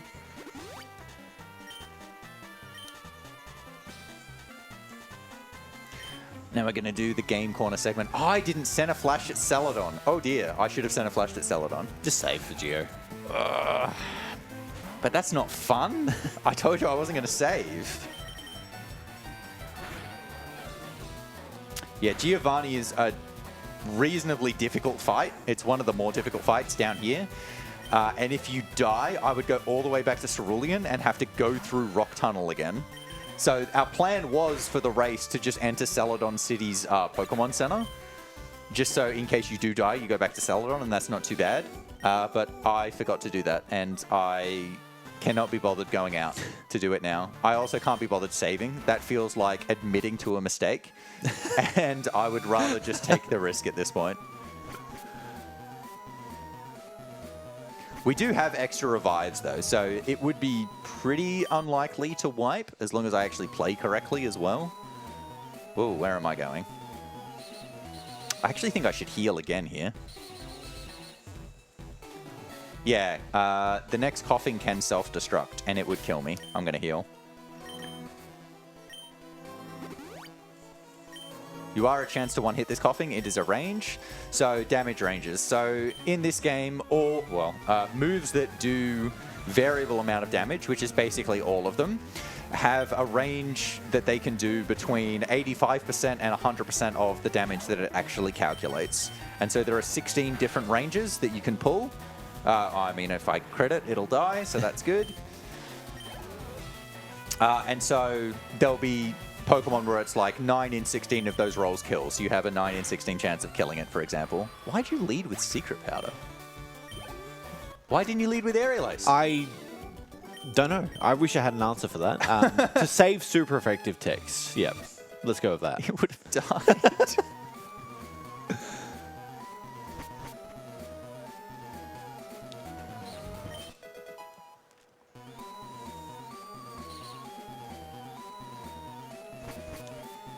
Secret Power should kill that, right? Yeah. We've got a $35 donation from Tibbo, who is putting $15 on Chideng and $20 on Whooper Z for Espion's nickname, so they're now tied. Ooh.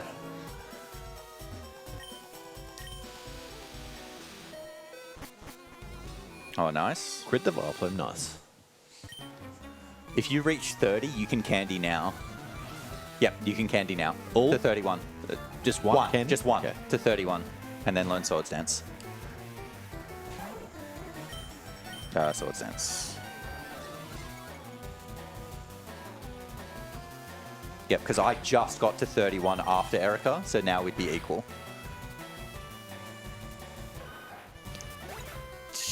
There they are.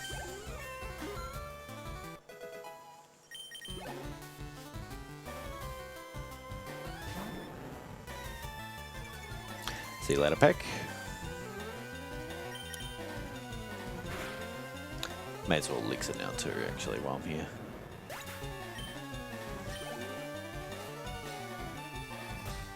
Are you still low on supers?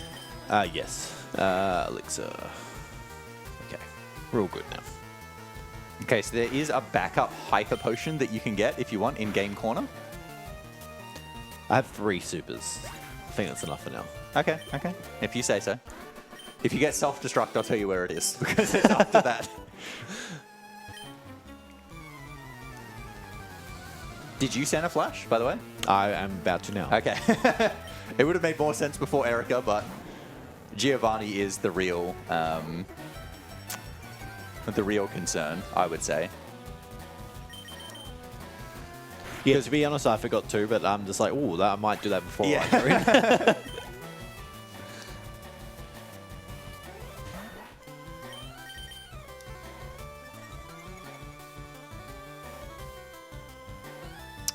Decal.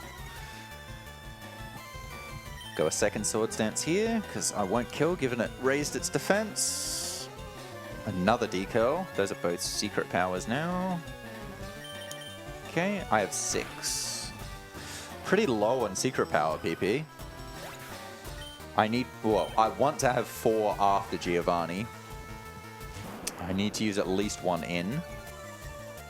Depends on how the fight goes. Similarly to what just happened with the Sandshrew, where I used an extra Swords Dance because he used Defense Girl, his Onyx can use Harden. How I operate against Giovanni does not change, however. You need to use all 3 Swords Dance to +6. One of only 3 fights you do that on, and the others are in the Elite Four. But yeah, so Giovanni in this fight, all his Pokemon actually have 30 IVs. They're basically everything you've been fighting up to this point has 0 or maybe 6, but he's got all 30s out of nowhere. When you fight him as a gym leader later on, he's got all 0s again. Which is so weird. Yeah, very strange. Rage is good. But yeah, he's got Onyx and Rhyhorn, which resist my moves, and then Kangaskhan. And so I need to get to +6 to actually one-hit the Kangaskhan, and then ideally 2-hit both of these. Ooh, Rock Throw. And so his Kangaskhan has Mega Punch and Fake Out. Okay, that's a nice crit. Mega Punch does 45 max, but Fake Out can only be used on turn 1, and then it always makes you flinch. I'm actually going to Aerial Ace. I don't want to waste Secret Power. Oh, that's really bad, actually. That's really bad. Heal on Rhyhorn? I'm going to heal on Rhyhorn to max. The thing that's odd about this fight, though, is despite him having really good IVs, he actually has random AI outside of will only use Fake Out on turn 1.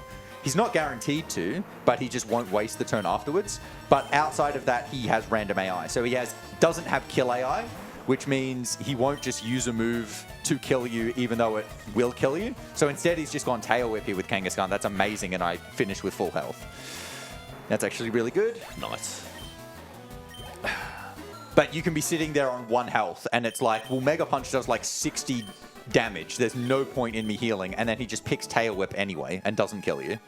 That's actually how it's gone in all of our races before this one for me, I think.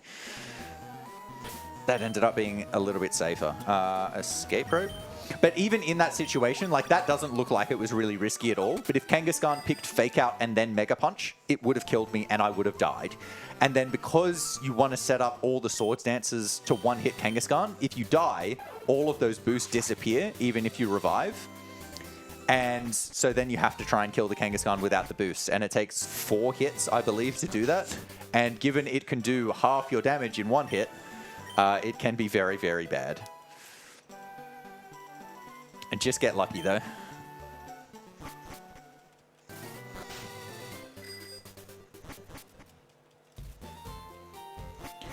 Okay, so now pick up the HM for Fly. I still haven't beat Surge yet, though, so I still can't actually use Fly outside of battle. So now I'm going to make my detour to go back to Surge. So to do that, I'm going to pick up the T so that I can go past the guards to Saffron and then go through Saffron towards Vermilion City to fight Surge, so that I can then start flying around the map. Oh, owned by the Nidoran. These things are quite often trolls, unfortunately. Yeah. That was one of the worst patterns, actually. So oddly, the bike in this game actually does not have turn frames, so you can turn straight away on the bike. And in a lot of cases, you actually should, because there are other unique things with the bike. No, there isn't any here. Like, for example, there are times where it's faster to actually get off the bike, either to just stop an animation or to reload the music. That wasn't faster, though. It's just a friendly bonk. But now we're coming up to everybody's favorite gym puzzle, which is the trash cans. So, oh boy. There are 15 trash cans, and you've got to pick 2 switches, which are hidden in any of the trash cans. So the first one can be in any of the 15, so it's in this one. So what I'm actually going to do is I'm going to save after getting the first one. So the second one can be in any of the adjacent cans. So there's 3 different ones that it could be in. It is not that one, and so I'm going to reset. So now that the first switch is still selected, and then I'm going to pick one of the other 2 switches. Let's pick this one. Nope. It was the other one. So unlucky it was last try. The first switch was actually really quick, though, so that's not awful. So 2 of the trainers in here as well are actually spinners, which is why I opened my bag there. That was to do Bag Manip to get past. So I think it's faster to do Bag Manip on this side now. Get past him, and then this trainer is forced.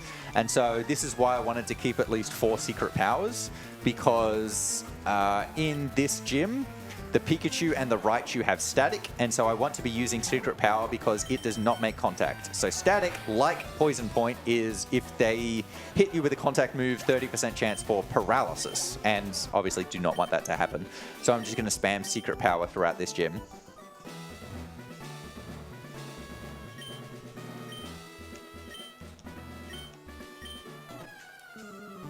I could use Cut on the Voltorb and save one for Gyarados. I actually think... yeah, I'm going to do it. The Voltorb does not have static, but Cut can miss. It's 95% accuracy, but we'll give Cut its one moment in the sun. So this is why I can save 1 PP for the fight afterwards of Secret Power. I'm also using Cut.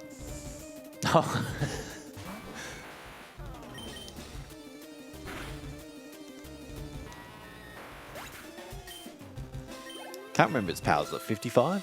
50, Cut. 50. 50 and 95. Yes, 50, 95.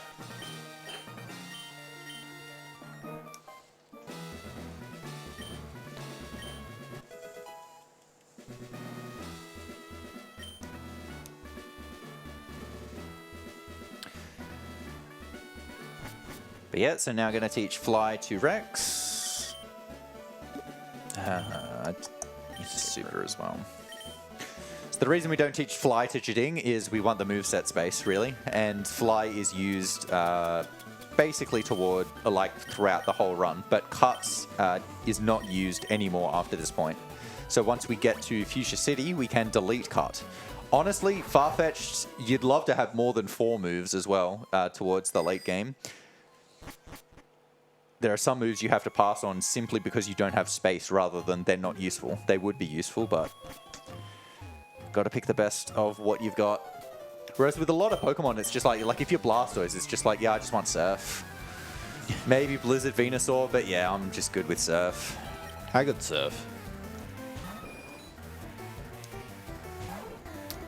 Swords Dance. You would move out the way. That's very unfortunate. So JT, please go down after you exit the next area. I don't know what you've I've always done go that. down. I don't think you've ever... I can't remember the last time I've ever hit this double. Oh, was it yesterday? Go down, please. Thank you. Eesh. Hooray. So if you go straight right there, you run into a trainer battle, which is a double fight, which are actually quite rare in this game. And there have been many races that I've done with JT where I'm like, how did you just fall another 2 minutes behind? And it's always the same answer. I don't know why I keep asking. Skill issue. Pretty much. So now I'm out of Secret Powers. I'll get close to being out of Area Laces, but I'm about to get a free heal. PP is kind of tight, which is why I was looking at my Secret Power PP throughout that segment. But for the rest of the run, PP is really not tight anywhere, to be honest.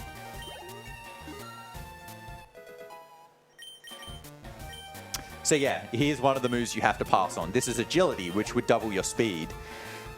Would actually be really, really good, but just don't have the space for it. Unfortunately.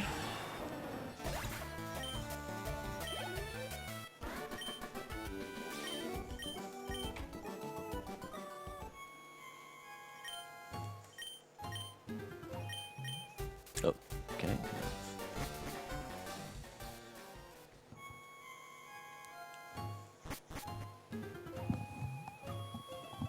Not good cans so far for me, but that's all right. I'm just going to fight this trainer first. You know you didn't check 3-4, right? 3-4, what do you mean by that? Bottom row, second from the right. Yeah, I know. Yeah, okay.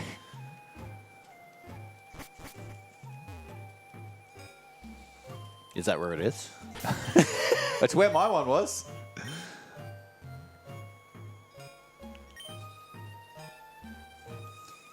So I'd just like to remind everyone that we are raising money for Game on Cancer, a charity which funds early career cancer researchers who are working across all areas of cancer research to make this the last generation to die from cancer. If you'd like to donate, you can go to donate.ausspeedruns.com. Yeah, so that was the little bit of extra text that JT had to show off twice, just for fun. Saving over. Oh, he hit you anyway. You can just, yeah, reload. Yeah, just reloading that. That's all right. It wasn't that can anyway. It's on the left. So I don't know why it went up. See? Was that a safe pass, by the way? No. But it looked really cool. So I was like, I think you need to go down to the bottom. God, I don't even know where I am anymore. Okay. I'm more interested in your run than mine.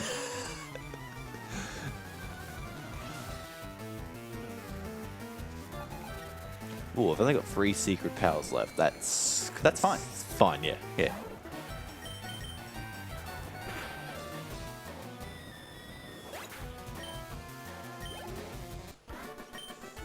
Yep, just Aerial Ace, Gyarados.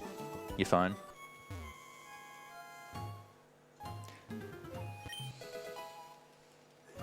Secret Power does have a chance to one-hit the Gyarados, whereas Aerial Ace doesn't with the power difference. You can also just use another Swords Dance on Pidgeotto. But with your health, I don't think you need to. You're still safe either way. I actually can't even remember if I one-hit the Gyarados in my run. I have already forgotten.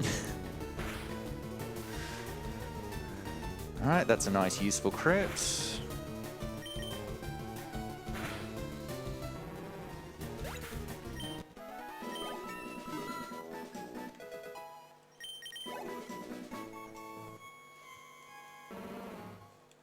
All right, so this is going to be one of the planned lots of candy points. Going to use...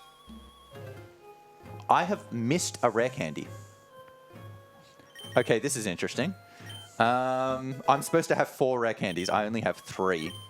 Did you get the one going down to search? I think that's the one I missed. Okay. I think that's the only reasonable one it could be. Okay, JT, you talk for a while I think. Yeah, sure. So I'm about to fight the rival, so I'm going to use 2 sword dances here, I reckon, and then just spam aerial ace.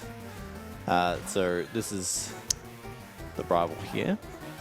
Oh, we should talk about Chiding's amazing ability as well. Yes, ability. Keen Eye. Keen Eye is really good. If the opponent uses a move that decreases your accuracy, such as sand attack, it is immune to it. It's really, really good. It's a garbage ability, to be honest, but amazing in this run when this run Pidgeotto uses only. sand attack. You're like, oh, thank God. Because, yeah, sand attack's dreadful. I mean, to be fair, you do have aerial ace, so it wouldn't actually matter in this fight. But in the fights we're using return, it would matter. It's just nice not to get, done by sand attack in a run. It's multiple times it's happened with Squirtle where, you can't get through or, yeah. Chiding does not have that problem, thankfully. Let's find this.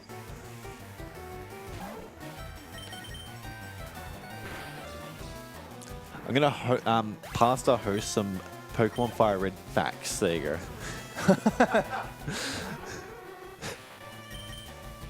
Pokemon Fire Red and Leaf Green were released for the Game Boy Advance in 2004 as enhanced remix of the original Pokemon Red and Green games. I don't think that's a fun fact. It is a very fun fact. I don't think that's fun though. We all know that. Okay. Sorry. I'm just saying.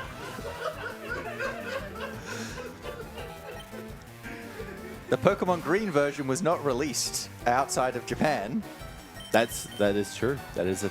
So everybody was confused, of course, when Leaf Green came out, but not Hydro Blue. The Hydro Blue, yeah.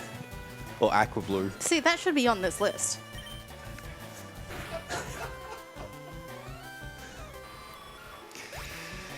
Does it actually say fun there? Or did I just say fun and then dig myself a hole? Yeah, you just said fun. Okay. Wait, so you just said fun? I said fun fact when it should have just been So you facts. just... but you're saying you just said fun, so you didn't even say fact. It's just fun. It's just fun. Okay. No, they're facts. Fun words relating to the game we're playing. Could be true, may Could not be true, maybe not. Don't do your research. Well, there's this from the chat. Fun fact, Charizard can't learn fly in red and green versions. I don't know if that's true. That is true. That is actually true. That is yeah, true. even though it There has we go. wings. Thank you, chat. That was fun. Many of the Pokemon, such as Farfetch'd, cannot be obtained in the wild and can only be obtained in in-game trades. The only exception to this in Gen 1 is the exclusive Japanese blue version, where Pokemon such as Jinx can be found in the wild, such as at Seafoam Islands. Where am I going now? I am flying somewhere. Celadon? What am I doing about this candy, JT? What am I doing? I thought you were checking Surge. No, I don't want to get that one. It's too far away now. It's way too far away now. Warden. Oh, I've got to buy some items. Jesus Christ, JT. Stop distracting me. I was going to say Warden Candy. The Warden Candy is the extra one that I'm already getting. I can't think of another one. There's Victory Road. Victory Road one, yeah. Cerulean? Or the one below? Slytherin's so slow, though. Yeah, it's about as slow as Surge. Maybe maybe it will be Surge, but before Sabrina. All right. So we need a lot of money. So we're going to sell the 2 nuggets and every TM except Return. Return still wants to be taught to Farfetch'd. And then we're going to buy a few X items, but actually less than most other Pokemon would use. 2 defend. Yeah, we'll get 6 speed and we'll do 4 guard specs. So there's a spare just in case there's a death. And then I'm going to buy 3 Carbos. So Carbos give 10 base, oh no, not base, 10 EVs of speed to Farfetch'd. And by using a bunch of Carbos in this run, it's going to make it so Farfetch'd is just fast enough to outspeed a bunch of Pokemon. So we're going to give it 5 Carbos and a Protein. And with those 5 Carbos, it's going to beat like Blaine's Rapidash, Lorelei's Jinx, Bruno's Hitmonlee, and Sylph Rival's Gyarados by 1. It's just going to beat them. The Carbos and Protein also have another benefit that whenever you use a vitamin, so Carbos, Protein, etc., the ones that are giving EVs to a Pokemon, it also slightly boosts their happiness. So it increases Return's power ever so slightly. And there is one fight that matters for, and it's Lorelei, and it is really important for Lorelei. Okay, spinner here. I'm just going to do one... Oh, no, that is so bad. Just go. All right, we're good. So we'll get the rare candy here as well. Yeah, I'm thinking just before Sabrina, I'm going to get the other one. Actually, no. I need to use a candy before Blaine to get his Rapidash. Okay. I don't know where that's going to be. We're going to figure it out on the fly. It'll be somewhere. Yeah, use fly and get it. No, no. Shh.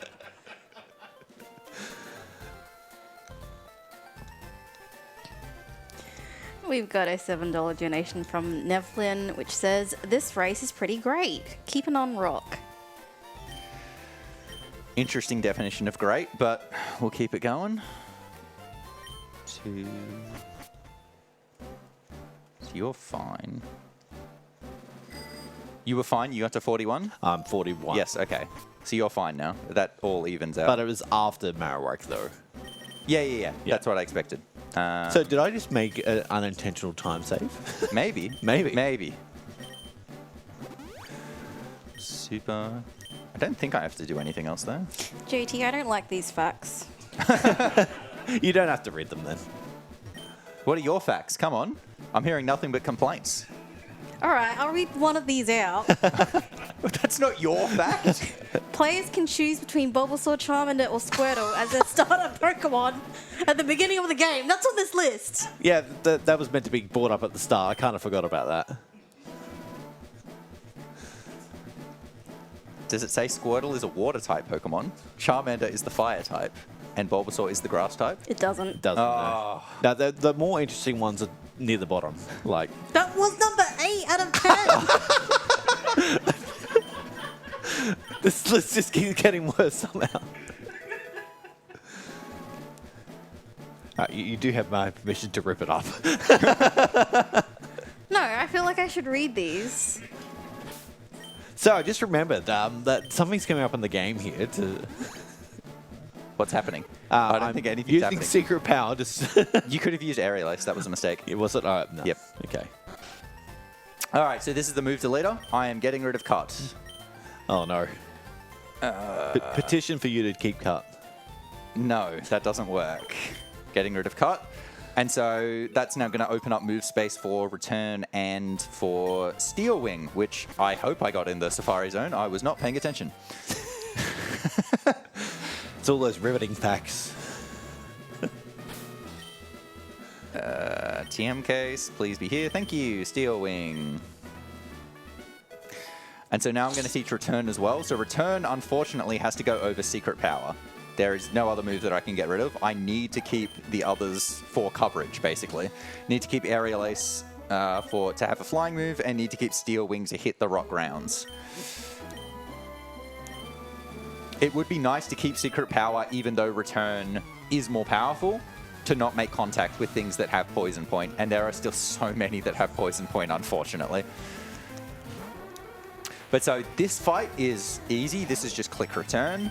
But the next fight, Koga, is one of the really, really volatile fights in this run. It can go many different ways. His Coughing has Self-Destruct, his very first Pokemon. If he picks Self-Destruct, it can just one-hit kill me. I want to get out a Swords Dance, but at one Swords Dance, I won't one-hit his Muck or his Weezing. So the ideal fight is I pick Swords Dance, and then I crit the Muck and the Weezing, and they're all just one-hits. I don't think that's ever happened, but that would be really nice. Outside of that, his Muck can use Minimize or Acid Armor, so increase his evasion or defense. And so depending on that, depends on whether I want to use Aerial Ace, which is guaranteed to hit no matter what accuracy modifications happen, or use Return for more damage. But if he's doing that after I get killed and I have to revive and reset up, that can be very, very bad. So just Bagman it for the spinner as well. I can also get poisoned, and then the poison chip damage just makes it so that you're eventually in kill range. And the wheezing can hit you after poison damage as well. So you can try and heal, and then it just poisons you, and then you're still in kill range and you're dead. So lots of death conditions on Koga, I would say. And at this stage, I have 1 full restore, and ideally that goes for the whole game, but it's so likely that it just gets used in this fight. That is amazing. Smoke screen from coughing. I don't think I've ever seen that before. Okay, that crit didn't matter. Lead Aerial Ace on Muck. Yep.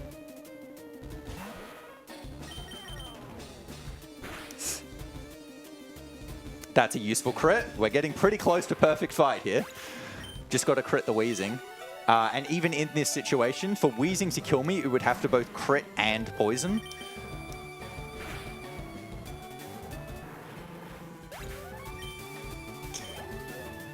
Someone in the chat, Wester says, fight a trainer in Blaine's gym for XP to cover the candy. No, that's a terrible idea. Absolutely hopeless idea. Thanks, chat. Oh, there's the poison.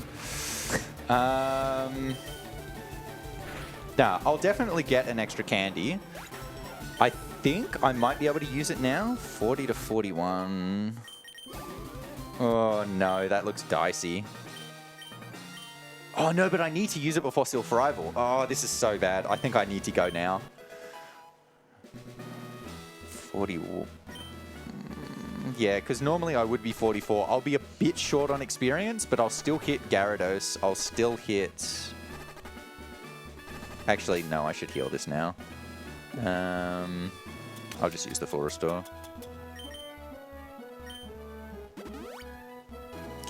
We've got a $10 donation from Bird Rotator, who says, fun Pokemon fact. Kururin Squash is a 2004 maze navigation game. It's noteworthy for having absolutely nothing to do with the Pokemon franchise. We love Kururin.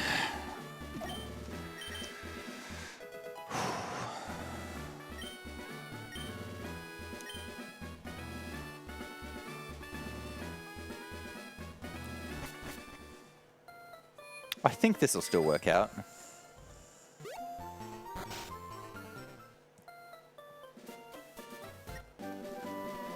I actually think it'll work out until I'm supposed to use the late candies, and then I can just get another candy then. Whew.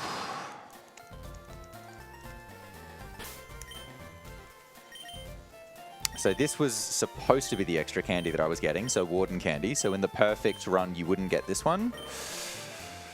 You still have to teach Strength to Wartortle. It's just teaching it earlier here is a little bit of extra time loss because that's an extra menu. You'd rather just teach it in a menu that you do a bit later.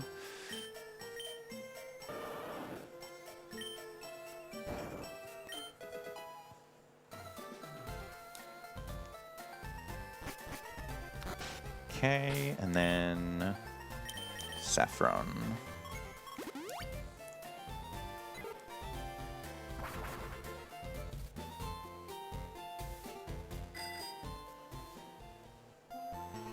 So here, just going to buy some safety items. So I'm going to spend almost all my money on Hyper Potions, especially since I've lost my full restore.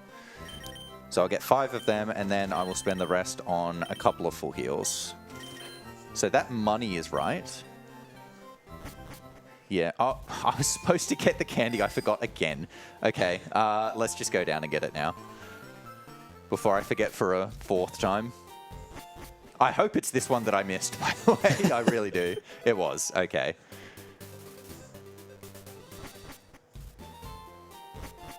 So I guess it's faster to go left into Sylph now. So here, I want to get to the 5th floor, but instead of taking the elevator to the 5th floor, which is faster, I'm going to do a little bit of a safety strat, which is to actually take the stairs to the 3rd floor and then take this warp panel to the 5th floor. This loads me closer to the walker so that I can keep track of his movement quicker. So I can just pause there to see if he's moved, because that would be exactly when he moves, and then just move if he moves in any direction other than down. And then this spinner is just going to be bag manip 3 times. In order to get past him, I'm also going to use those carbos and the protein while I'm here.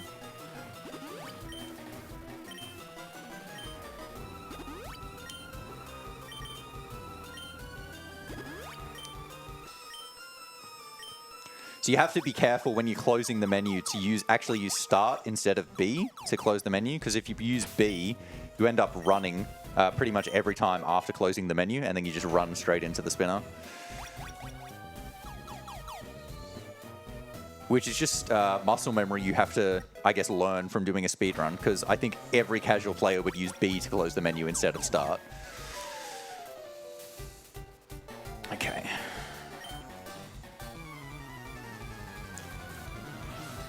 We've got a $10 donation from Sinri, which says, fun fact, Flareon used to be the only fully evolved fire type that cannot learn Solar Beam. Yep. It might still be. I don't know. I'm too lazy to check. I agree. I don't know either. I also don't know. But I think that could be true. They eventually gave Flareon Flare Blitz, but I actually don't think they eventually gave it Solar Beam.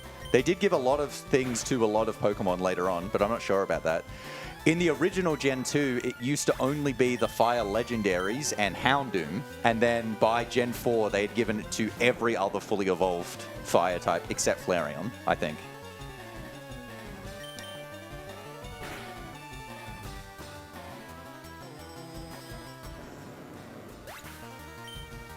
What's your favorite evolution? Espeon. What about yourself? I know you were itching to answer that one.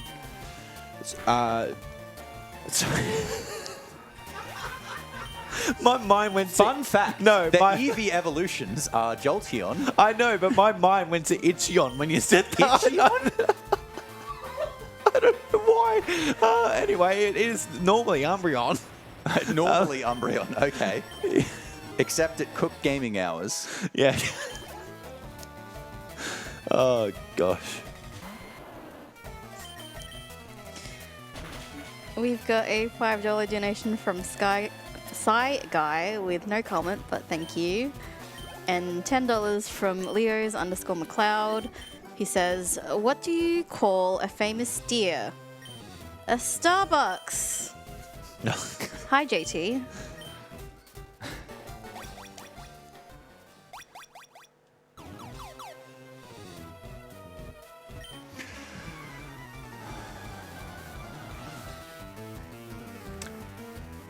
Okay, so my Sylph Rival went well. Sylph Rival, luckily, his Alakazam at that point is actually not very threatening. The only move that it has to do damage is Future Sight. In later fights, it does end up getting Psychic, which does a lot of damage. But for now, it's not too dangerous at all. The next fight is Giovanni 2. He can be quite dangerous. This is the first fight where we're going to use Steel Wing. So Steel Wing has 90% accuracy. Return is 100, so it's fine, but Steel Wing can miss. And Giovanni actually has one of the most consequential misses. So there's Steel Wing is basically only used for ground and rock Pokemon. So it's Rhyhorn, Onix. Was that it? Just Rhyhorn and Onix? I think so. Anyway, but his Rhyhorn has Rock Blast and will actually use Rock Blast, which is super effective against Chiding and can do a lot of damage. It is a move that hits 2 to 5 times, and if it hits 5 times, I actually think it kills you from full health. So not one that you want to be missing. I'm getting this candy as well, right? Yeah, you are.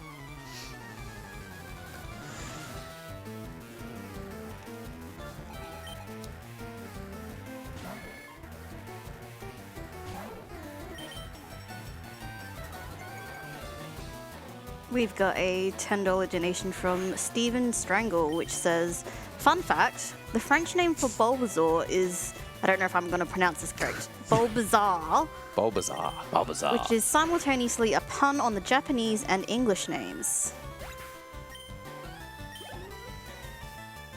So did they do the French names after the English names?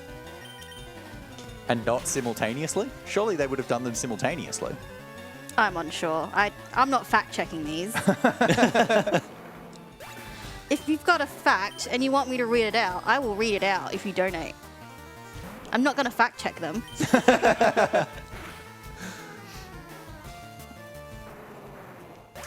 Yeah, so I actually got the rare 10% defense boost off Steel Wing. If you don't take damage, that's actually time loss because you're just watching the animation. And I'm not going to be taking more damage, so that's just time loss. But it's much better than getting the 10% miss. And I did not get Poison Point, which is actually quite rare. It means I don't have to heal before Sabrina, actually. And I can do non-X speed strat. So after defeating Giovanni, we're actually not going to leave Silphco straight away, even though we could. We could pick up the Master Ball, but that's not what I'm interested in. Instead, we're going to take the elevator all the way back to the 10th floor. And the reason we're waiting until beating Giovanni to do this is after beating Giovanni, all of the rockets that were in here disappear. And so now don't have to do a fight that I would otherwise have to do in order to get to these items. So I'm going to pick up another Carbos and another Rare Candy. Then this is the only item swap oh no, actually I'm just going to use the escape rope because I went all the way up to super. I was going to move the Carbos closer, but given I was already that high, it doesn't make any sense to do that. Yeah, no, that's right. I don't need to use the Carbos yet. So for Sabrina, you can use an X speed, so Alakazam can't do damage to you, but my health is actually high enough that Psychic won't kill me from full, so I'm just going to give Alakazam a turn. It's not actually guaranteed to use Psychic because it's not kill range, so I'd rather just see Calm Mind and then this fight's completely free. But like you would use an X speed on Venomoth, which does like 16 damage, whereas Alakazam does 76 at max. Return, yeah, we've got enough.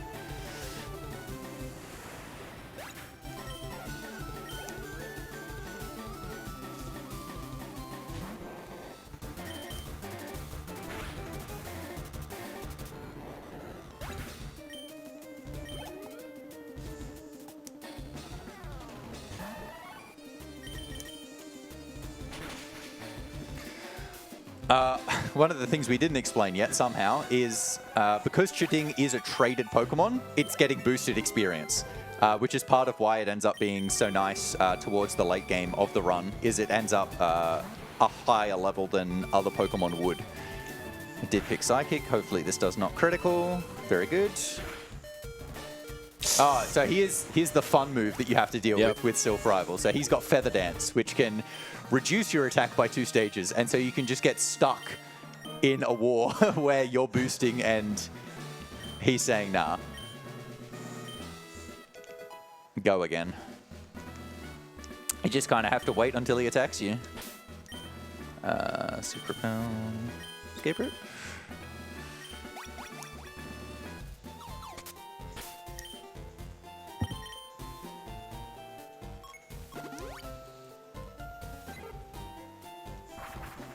All right, so I'm going to heal now. I'm going to use my mum to do that. It's faster than using a center. So just duck in here for a quick heal.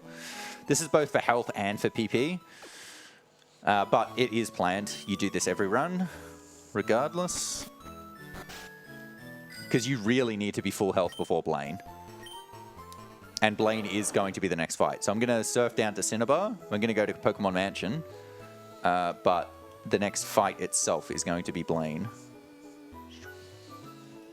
So I'm going to do a bike reload here, or I'm going to try to, before entering the mansion.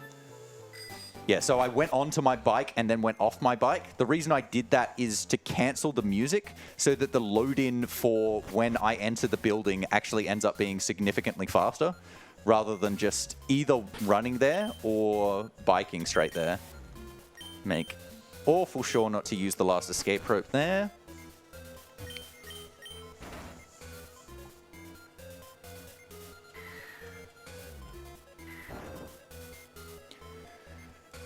Pick up yet another Carbos. And then I'm going to use those last 2 when I use the escape rope. Also, this trainer here can troll. Oh, he's trolling. Yeah, I'm going all the way around. No, I don't trust that.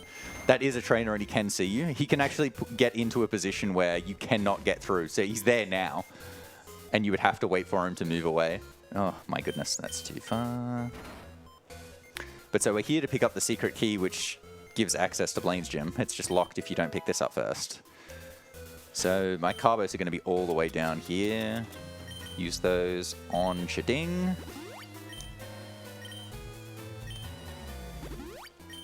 And then last escape rope. And then we're going to go off to Blaine's gym.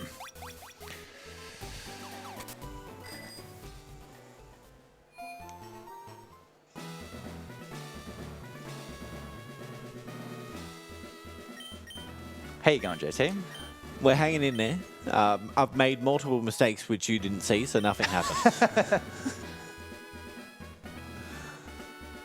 Such as trying to enter the Safari Zone with under $500. Oh,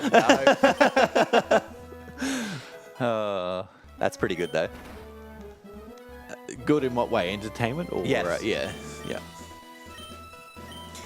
But we're hanging in there. I think it's only, what, 7 minutes now?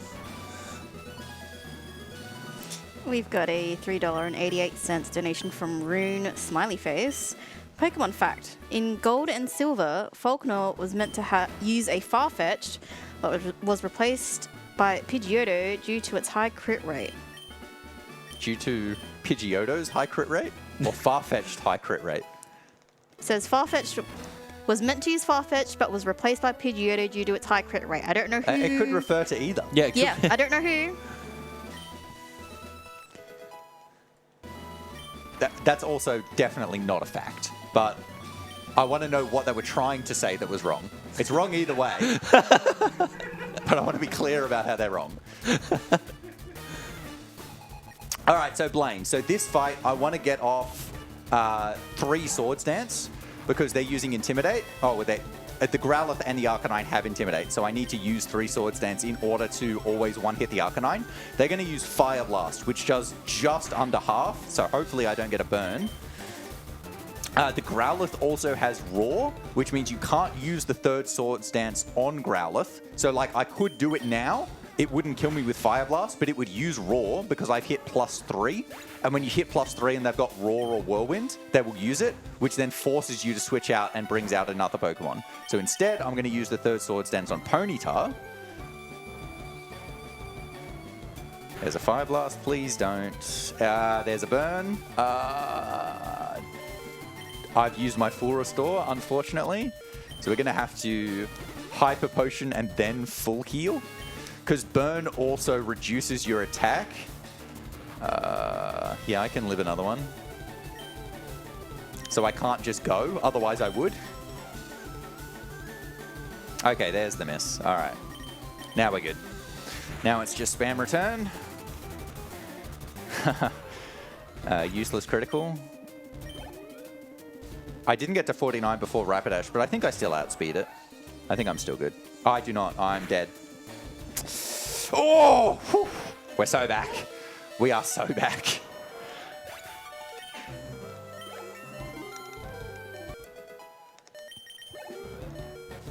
$86. Yeah, okay. I was 1 under.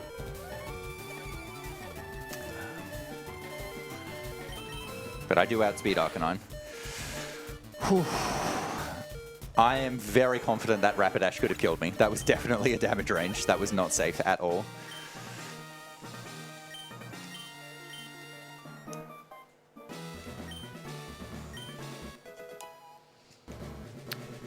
So when I said you get them by 1 speed, I was kind of correct in what I was saying, but actually they do actually still have a higher speed stat than you.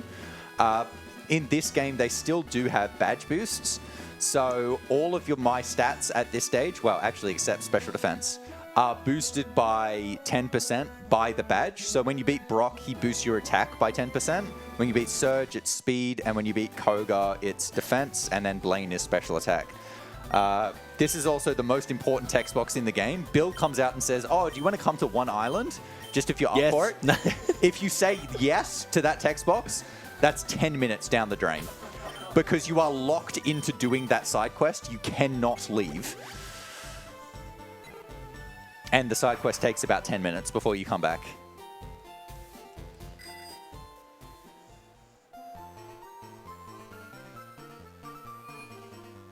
That was my one chance to get back in this race. So I'm going to heal because I would die to any damage, and I'll probably take damage. It'll probably be to the next fight. This first Machoke that I'm going to fight here, it's a damage range, but it is favorable. It's a 12 in 16. But on the second fight, I have to set up a sword stance. So I'll take damage there, so I'll just heal now. Oh, that's the wrong move. Well, this is not going to kill. Foresight, he didn't do damage anyway. All right. We'll use it again then.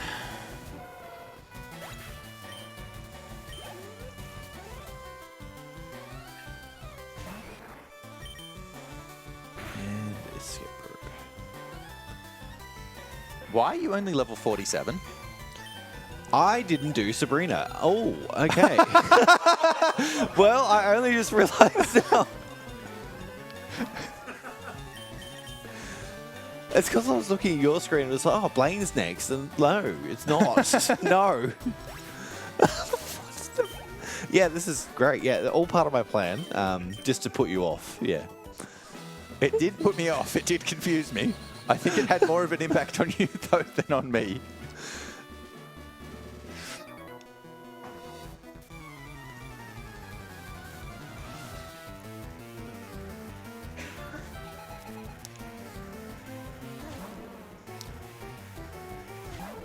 Will that affect anything? Because I've used my car boss already. No. No, we'll be fine. that's we'll fine. We'll be fine. It's just bad for health, really. Hope Alakazam picks Calm Mind, so Yeah. you're still at full, I guess.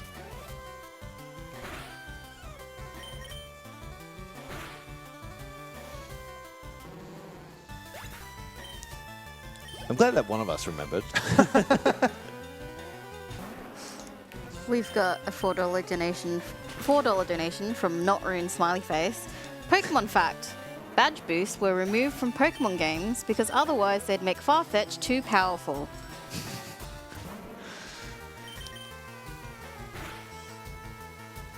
Yeah, again, I'm not true. He's not going to take it.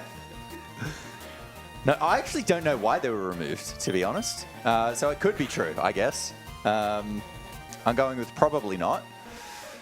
But they were removed in Gen 4. So they were changed after 2 to 3. The badge boosts were changed from a 9 in 8 boost to 1.1, but then they removed them in Gen 4. Which, it's odd because most things in Pokemon games you think have been trending towards making the games easier. But that one categorically makes the game harder. It was easier with badge boosts than without badge boosts because that purely helps the player in the single game or single player experience because they don't impact multiplayer. Yeah, it's an interesting one. All right, Giovanni, I've got to remember to use a guard spec here. So guard spec prevents any of your stats from going down for 5 turns. This Rhyhorn loves to use Scary Face, which reduces your speed by 2 stages. I do not want that to happen. It says it's protected by Mist because Mist is a move that you can learn. Well, Farfetch'd can't, but other Pokemon can, that has the exact same impact. And so they just assume, I guess, that you'd use Mist. They just thought the guard spec was never going to be used by anyone. To be fair, as a kid, I absolutely never used the guard spec. Neither. Look, as a kid, I was genuinely upset when I picked up an item and it was the guard spec. I would just toss it out of spite. I hated it that much. Guard spec and Dire Hit were tossed straight away. No other item. Is there any run that actually uses Die Hit? Yes. Ooh, There is one okay. run that I know of that uses the Dire Hit. It is Heart Gold, Soul Silver, any percent. Nice.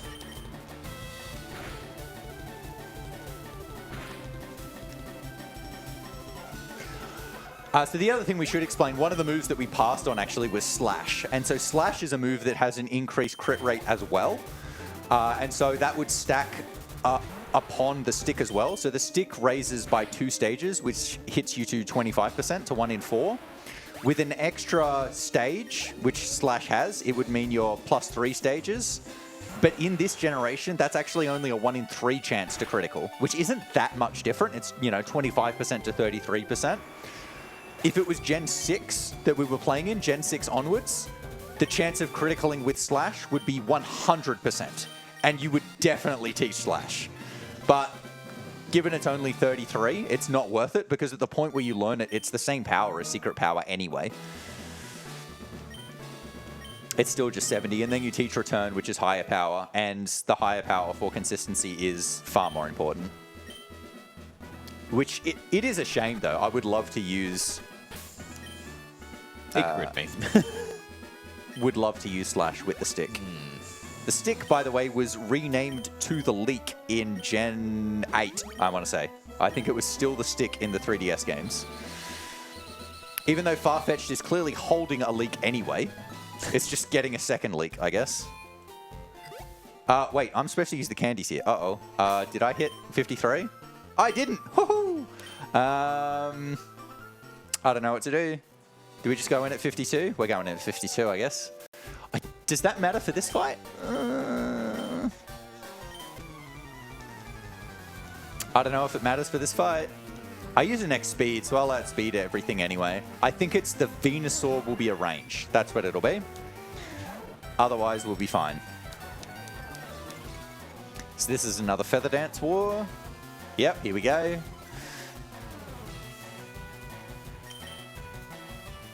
You got a spare guard spec. No, I'm good. I'm good.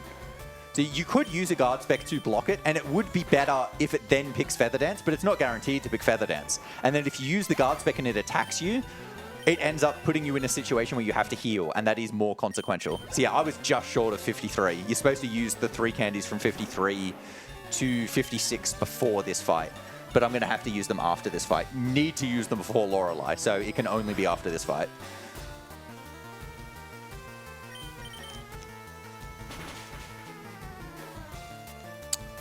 I think I will need to pick up the extra in Victory Road as well.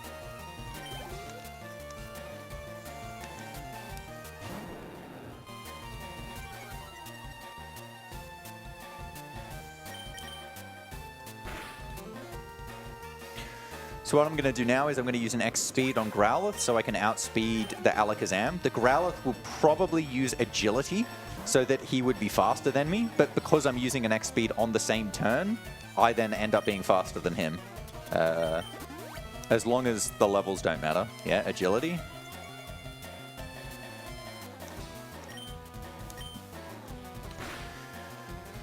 Yeah, so I'll kill Alakazam as well, but Venusaur is definitely going to be a damage range because the Venusaur only becomes guaranteed with the protein. So it becomes like an exact, if you get Min Roll, that does exactly Venusaur's health. So at a lower level, it's definitely not going to be guaranteed. Rival does not have healing items until he's champion though, so even if I miss it, he won't kill me and I'll still be fine. Yeah, no. Growth. Yeah, I think his best damage move there is Razor Leaf, which only would have done 20, 30, around there.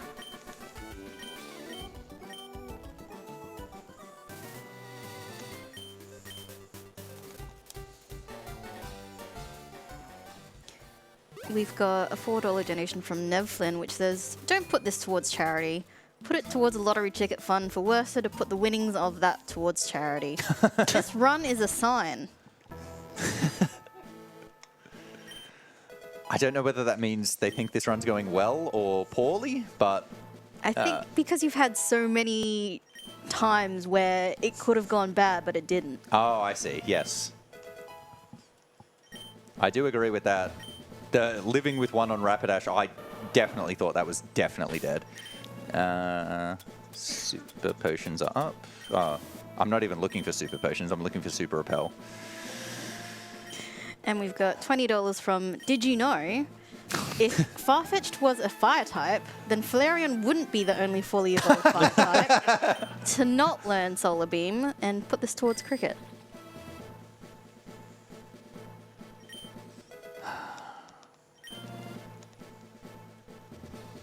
So I guess if we're counting in Scarlet and Violet where you can change like any Pokemon to a fire type, then it wouldn't just be Flareon.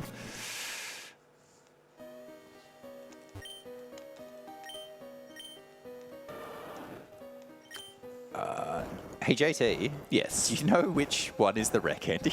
I think it's the harder one. I think I'm pretty sure it's on the right. the options are up and left. Thanks, JT. No, the one that's furthest to the right. The furthest to the right. I'm like 20% certain. You think it's just push left? Yeah. It should be upper top. If it's not, I will donate $10. I want the $10. I reckon you're wrong. You're wrong. Oh, I want the $10. What was it? It's Dragon Claw. I knew it was Dragon Claw. That's what you said that you wanted. Oh though. my god. Okay, it must be the other item. Oh, it must be the other item. Thanks, GT. Yes, I think it is. All right, I will donate $10 off this run.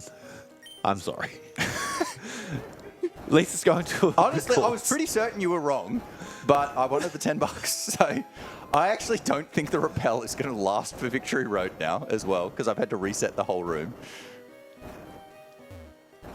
We've got $4 from Deltarune. Fun fact, badge boosts were removed in Gen 4 because the new Deoxys forms, including speed, attack, and defense, would otherwise be too powerful. Yeah, I'm going to go no on that one as well, since those forms were introduced in Gen 3, not Gen 4. To add all the facts, which one has been your favourite? Well, given none of them have been facts so far, you might actually still be winning with Squirtle as one of the starter Pokemon. Huge.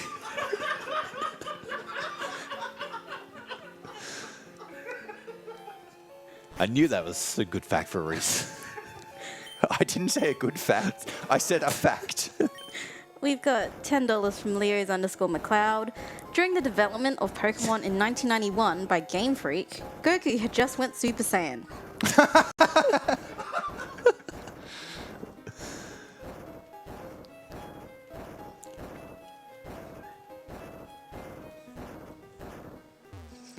I've got to use the candies as well.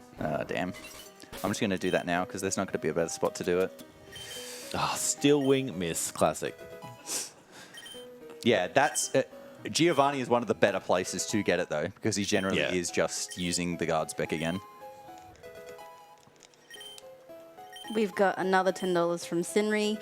Fun fact, the rare candy is the one on the left. Bit slow on that, unfortunately. Yeah, no repel. So now I'm going to get like 6 or so encounters. So I'm going to give you a free minute here, Oh, JT. beautiful. I need everything I can at this point.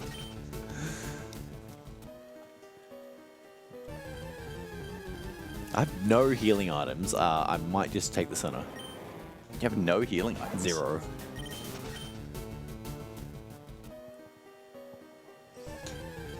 And we've got another $10 from Did You Know? Farfetch'd doesn't learn Dragon Claw either.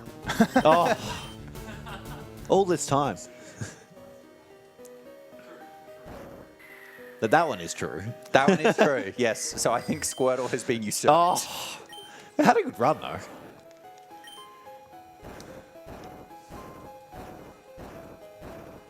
Actually, to be honest, my favorite now is definitely Rare Candy is on the left. That would have been very helpful.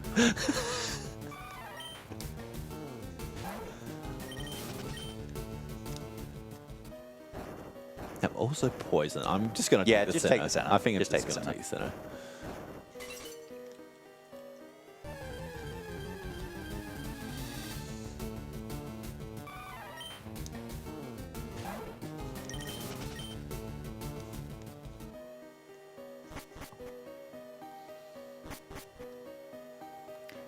All right, out of Victory Road. All right, so going to just take the center and take the extra Pokemon in with me. For a lot of runs, you actually deposit every Pokemon you don't want to take in with you to the Elite Four, but I actually do want to take both Wartortle and Rex in with me because they will be used at some point during the Elite Four. Where depends on how the fights go, but they'll be used, definitely. will buy full restores, and then the first fight is going to be Lorelei. So we said before, Lorelei is arguably the worst fight with Farfetch'd. And so the reason for that is you want to be setting up ideally multiple swords dancers. But she has Ice Beam on almost all of her Pokemon, and Ice Beam does about 80% of your damage, of your health. So what you really, really want to see is her Dugong waste a turn by picking Safeguard, and even better would be wasting 2 turns by picking Safeguard and Hail. If it picks Ice Beam turn 1, Sheding is gonna die. There's Hail, okay. Hail and then Ice Beam can still kill me as well. That can actually still be really dangerous. So I really want to see Safeguard now. Safeguard, perfect.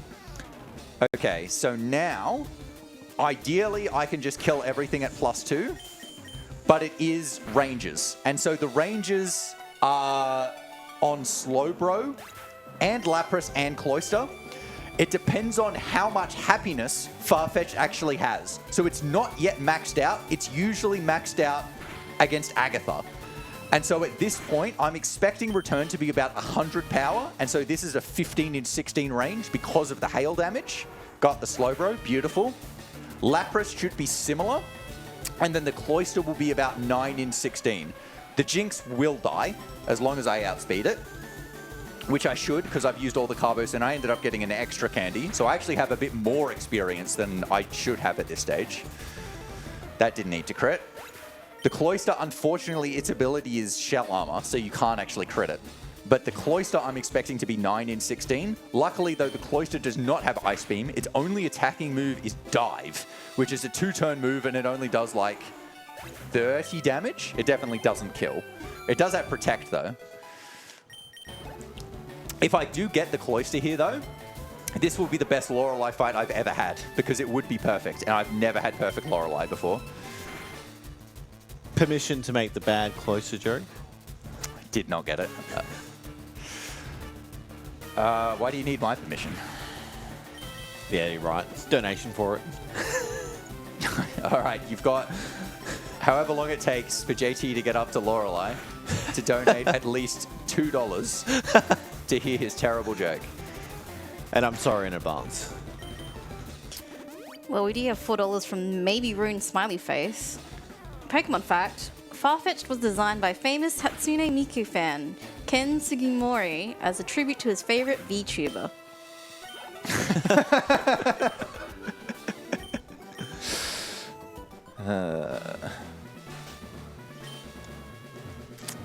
I think I should heal this before Bruno. I don't need to, but I will, because I'll need to heal at some stage.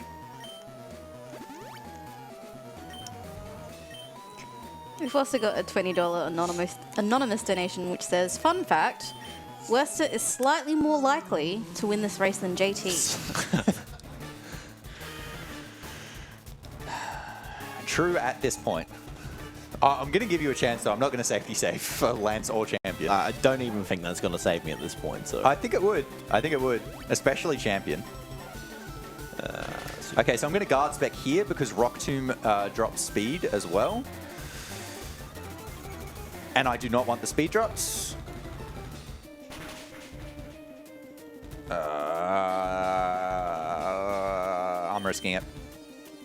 Rock Tomb can do that, but I'm risking it. He's going to miss. See? I knew it. Rock Tomb in this game is still 80 accuracy. In Gen 6, it got buffed to 95 and 60 power. But in this game, it's still 50 power. 80 accuracy.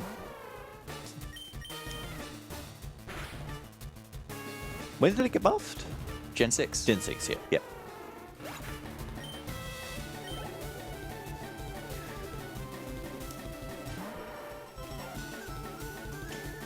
So I've just got to hit the other Steel Wing on the other Onyx, and I'll be fine here.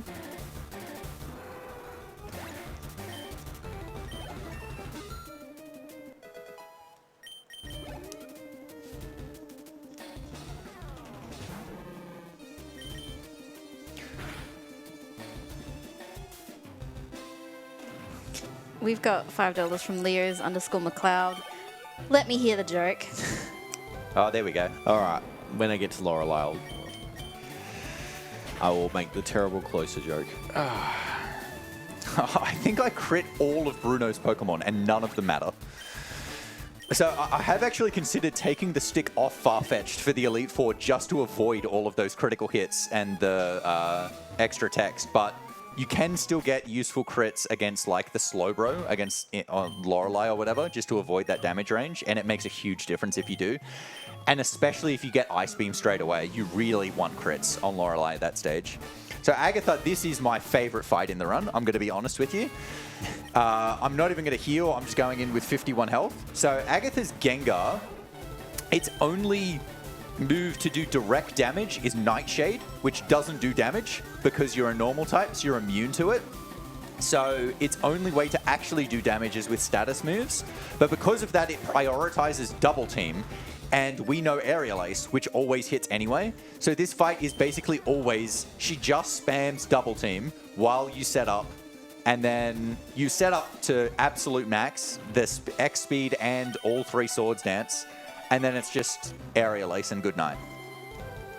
This is also the main reason you absolutely have to carry Aerial Ace as well. Because like even against Bruno's fighting mons where Aerial Ace would do more, I'm still using Return because it's still killing and I don't want the super effective text, I should say.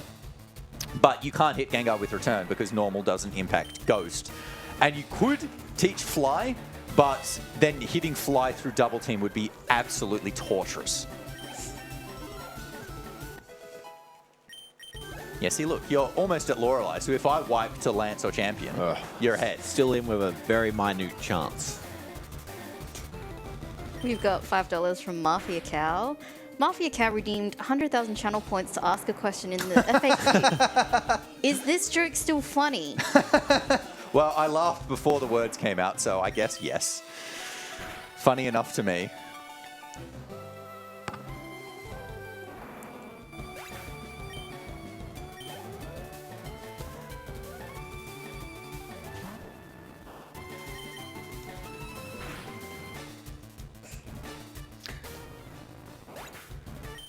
Okay, so Worcester did mention earlier that Lorelei has a closer that knows dive. So here's a horrible joke. You have been warned. Closer would make a very great soccer player knowing the move dive. Yeah, look, it was terrible. I did warn you. I warned you. It's not what I was expecting, but I'm not going to deny bad. Look, it made $5 to charity. Yeah, all right. Yeah, well done. I don't know if well done's the right words. That's all I got for you, mate. So, Oh no, this might not. why did you pick Aerial? Yeah, that. What are you doing? What are you doing? The joke distracted him. Yeah, that's it. All right, but no. Oh, you're crit as well. Yeah, just reset. reset. Yeah.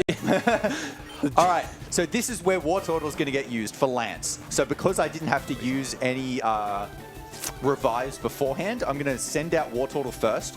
Firstly, to take that Intimidate, but secondly, to take this Hyper Beam. So now I get a free turn of setup on the Gyarados. No, X Defend first, please. So that Hyper Beam does less. And now, because Hyper Beam isn't going to kill Farfetch'd, it should be other moves. So Dragon Rage or Bite. I would actually prefer to see Bite, but I'm probably going to get another Dragon Rage. Oh no, there's Bite. 84. I think that's safe. Another Bite. No,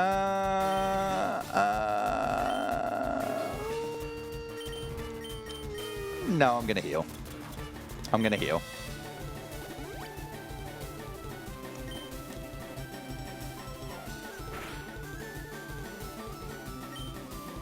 Then I'm going to heal again on the recharge turn, so I'm at full.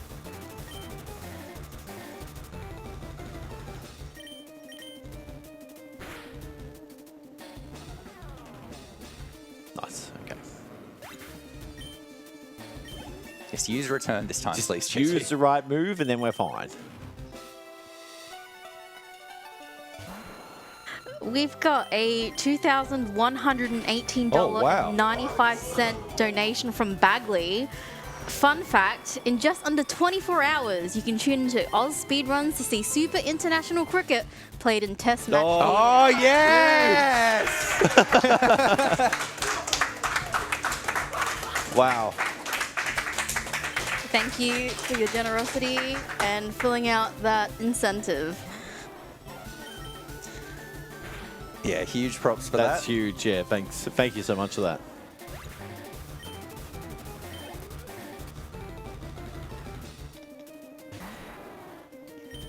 All right, so this Dragonite is a range, which is the main reason I wanted to heal, just in case I didn't get it. Actually, the main reason was Aerodactyl. I didn't want to miss Steel Wing, but I got it now. And so even though doing that double heal did take a bit of time, it doesn't mean I now don't have to heal before Champion, because I'm just going in at full health. And so this is where Pidgey is going to be used. Yes. So, Rex. Oh, sorry, yes. Rex will be the first Pokemon to come out against the Champion. There are two reasons for this.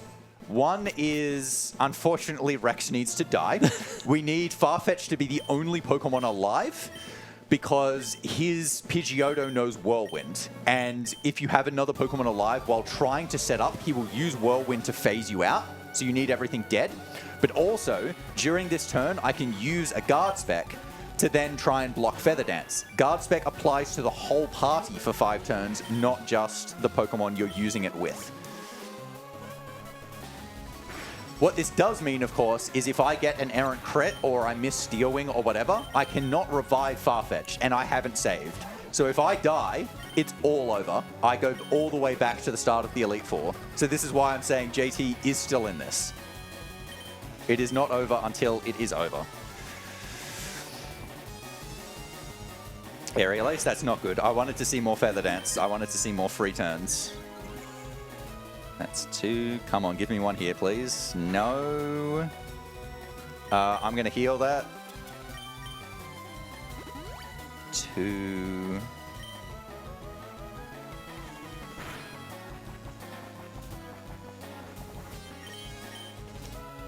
Three.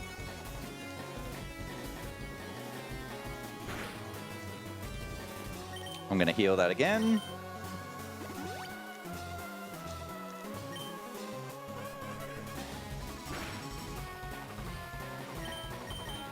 Okay, as long as I pick the right moves, there is only one lose con now, which is miss Steel Wing on Rhydon. And if I miss, I probably do die. So I'm still only 90%. And I haven't missed one yet. Oh, we're good. We're good. I was going to say, why did you say wait until the moves hit first? Nah. You got to build the tension, Build mate. the tension. Steer into the skid.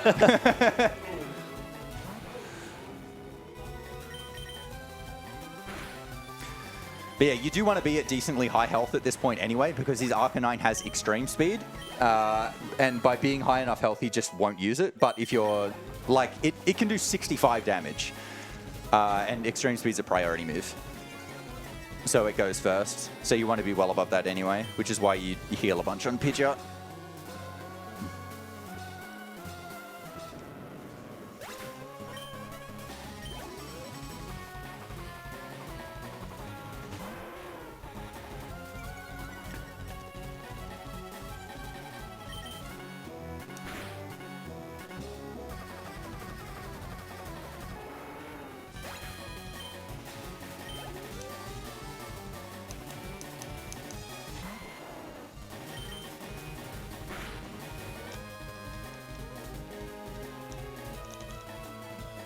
One last useful crit for the road, and we're good.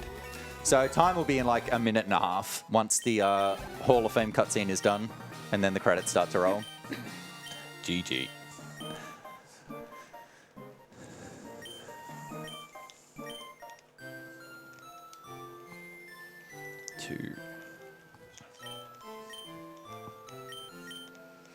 We've got $10 from Champ of the Couch. Fun fact, Pokemon is a good franchise and contains such classics as Pokemon Dash, Pokemon Rumble, Detective Pikachu, and Hey You Pikachu.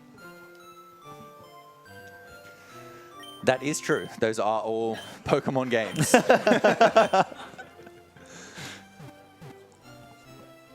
Hey, you Pikachu's yelling. You yell at it, right? Yes, that the one? you're Yeah. talking to the microphone, yeah. Yeah.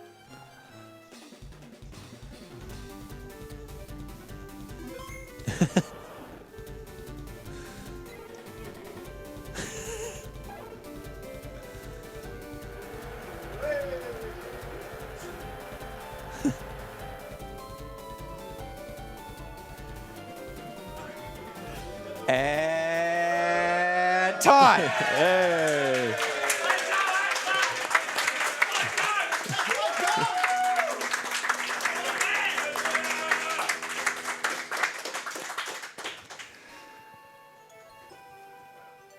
Yeah, that was okay. Massive shout outs to Rex, I reckon, Yeah, for that. huge. Yeah, we love Rex.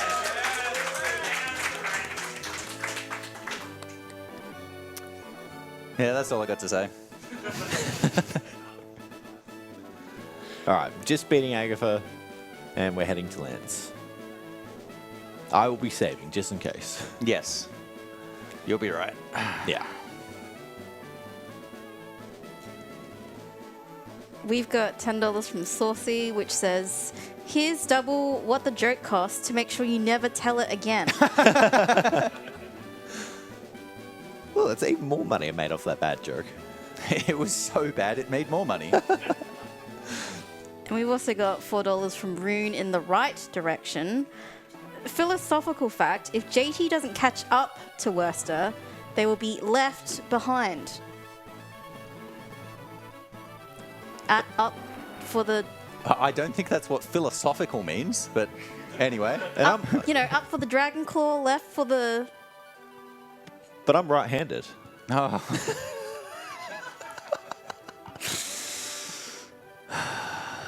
Do I still have to be here or can I leave? Well, you do get the prize. Prize leak. Yeah. Oh, yes, that's right. So who's presenting that? I can present it in Oh, a yes. minute. All right. Thank you. We've also got $5 from the tree behind JT. Fun fact, I can't see the TV. I don't know what that means, but thank you. Oh.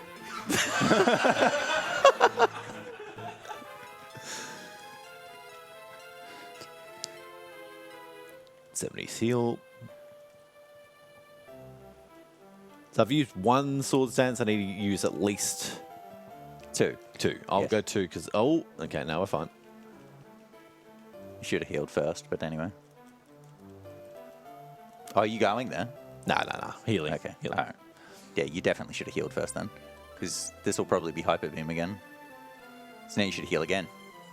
No. Yeah, heal again. Heal it. No! Sword stance go in and You then we're already fine. did the second sword stance. Don't you have to go to +3? No. Oh, well, this is all just for show.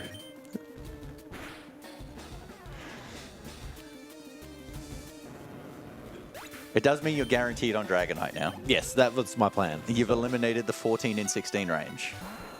To be guaranteed. You can still miss Aerodactyl there.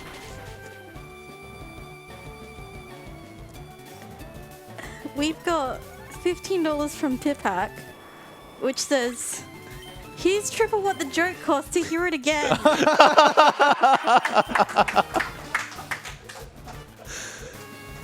I don't think I'm willing to put the viewers through that misery again. You can tell at this time instead. It's not going to happen. So if...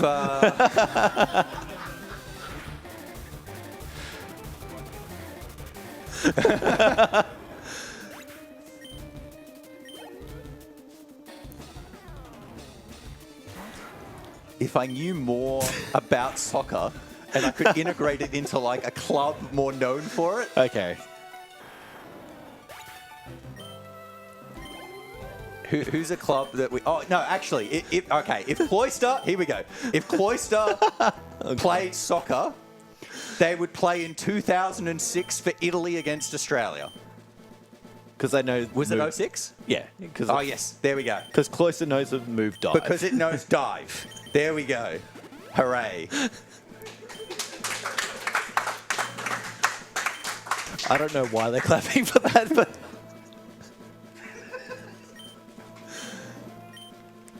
Anyway, last fight for me. I'll also be leading with Rex. Rex is going to be a brave soul.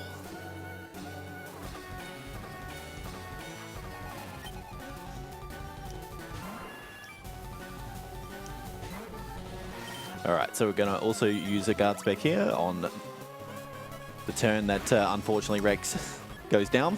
Oh, poor Rex. And now we're going to use our sword dance. Oh, that's what we want to see. We want to see the feather dance. Yeah, oddly, the champion also reteaches his Pidgeot sand attack for this fight. For this fight only. It had actually deleted it for Sylph Rival and for Viridian Rival, and then reteaches it for this fight. Bizarre. 53 is a little bit risky. I'm Heal. going to heal. Definitely. The max roll is 54, so it's only a little bit of a chance to get there, but it's also guaranteed to attack, or it isn't. Love to see sand attack. But it's also a critical would kill you, and you need to heal anyway because Arcanine Extreme Speed will kill you. So you may as well heal there. Beautiful stuff. So you're good now. Now we can send it. Even when you miss, if you miss Rhydon, you may not die. Should be okay, hopefully, but stranger things have happened in Pokemon.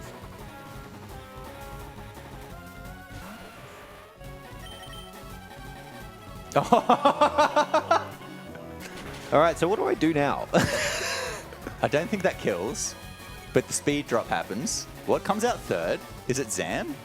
I think it is Zam. Kill Rhydon. Kill Rhydon.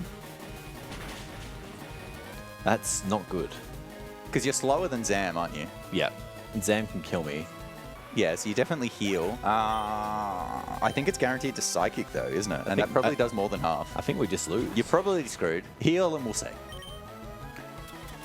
I did save before, so how are we going? Oh, gee, that's No, you'll be right. That's not close. You're still fine. Oh, Future Sight, you're good. Yes! Oh, we love Alakazam. Why did you... You need to X speed. You lost the speed. It's alright, I'll X speed on the next one. That's Gyarados? Gyarados, yep.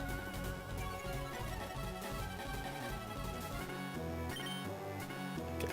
This is not how the fight's meant to go, but that's okay. Oh no. How much does that do? I don't even know. Heal. Yeah, heal. Oh, that's my last. Oh, how is that your last one? Oh my god. No, you have a max potion, don't you? No, I used it already. Oh my goodness. Oh, okay. Oh, It's huge. huge, Yes, huge. return crit. Let's go. Let's go. I think it does need a crit to kill because Reflect is still up.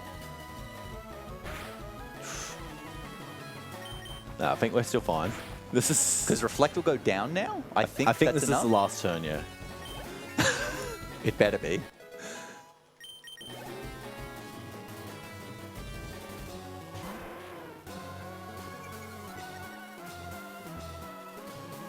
Yes. Okay. Good. In the most JT fashion ever. We're still going to finish, but we're literally crawling to the line.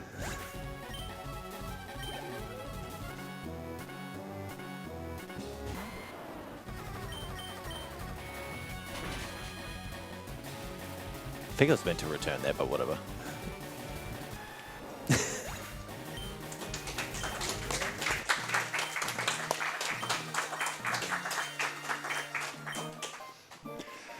All right, so that was Chiding. I hope you guys enjoyed. It was a good race. We'll wait for JT to finish, Yeah. but anything else you wanted to say? No, just thanks AusSpeedruns and thank you to yourself for a great run, great course, great event. Always a pleasure and an honour to be here. Thanks for the hosts and tech and everyone else in the community. It's yeah, GG's. Yeah, and thanks for agreeing to do this. I think it was 2 years ago we kind of planned to do this and then fell apart. It did fell apart, and then yeah, here we are. Got one last $5 donation from Champ of the Couch. I didn't get the joke. Could Werther explain it in detail? Yeah, 5 is definitely not enough for that.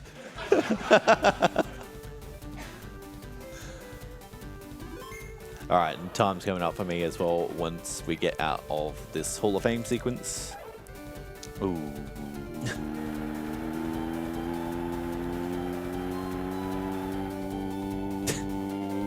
Still waiting. I am spamming.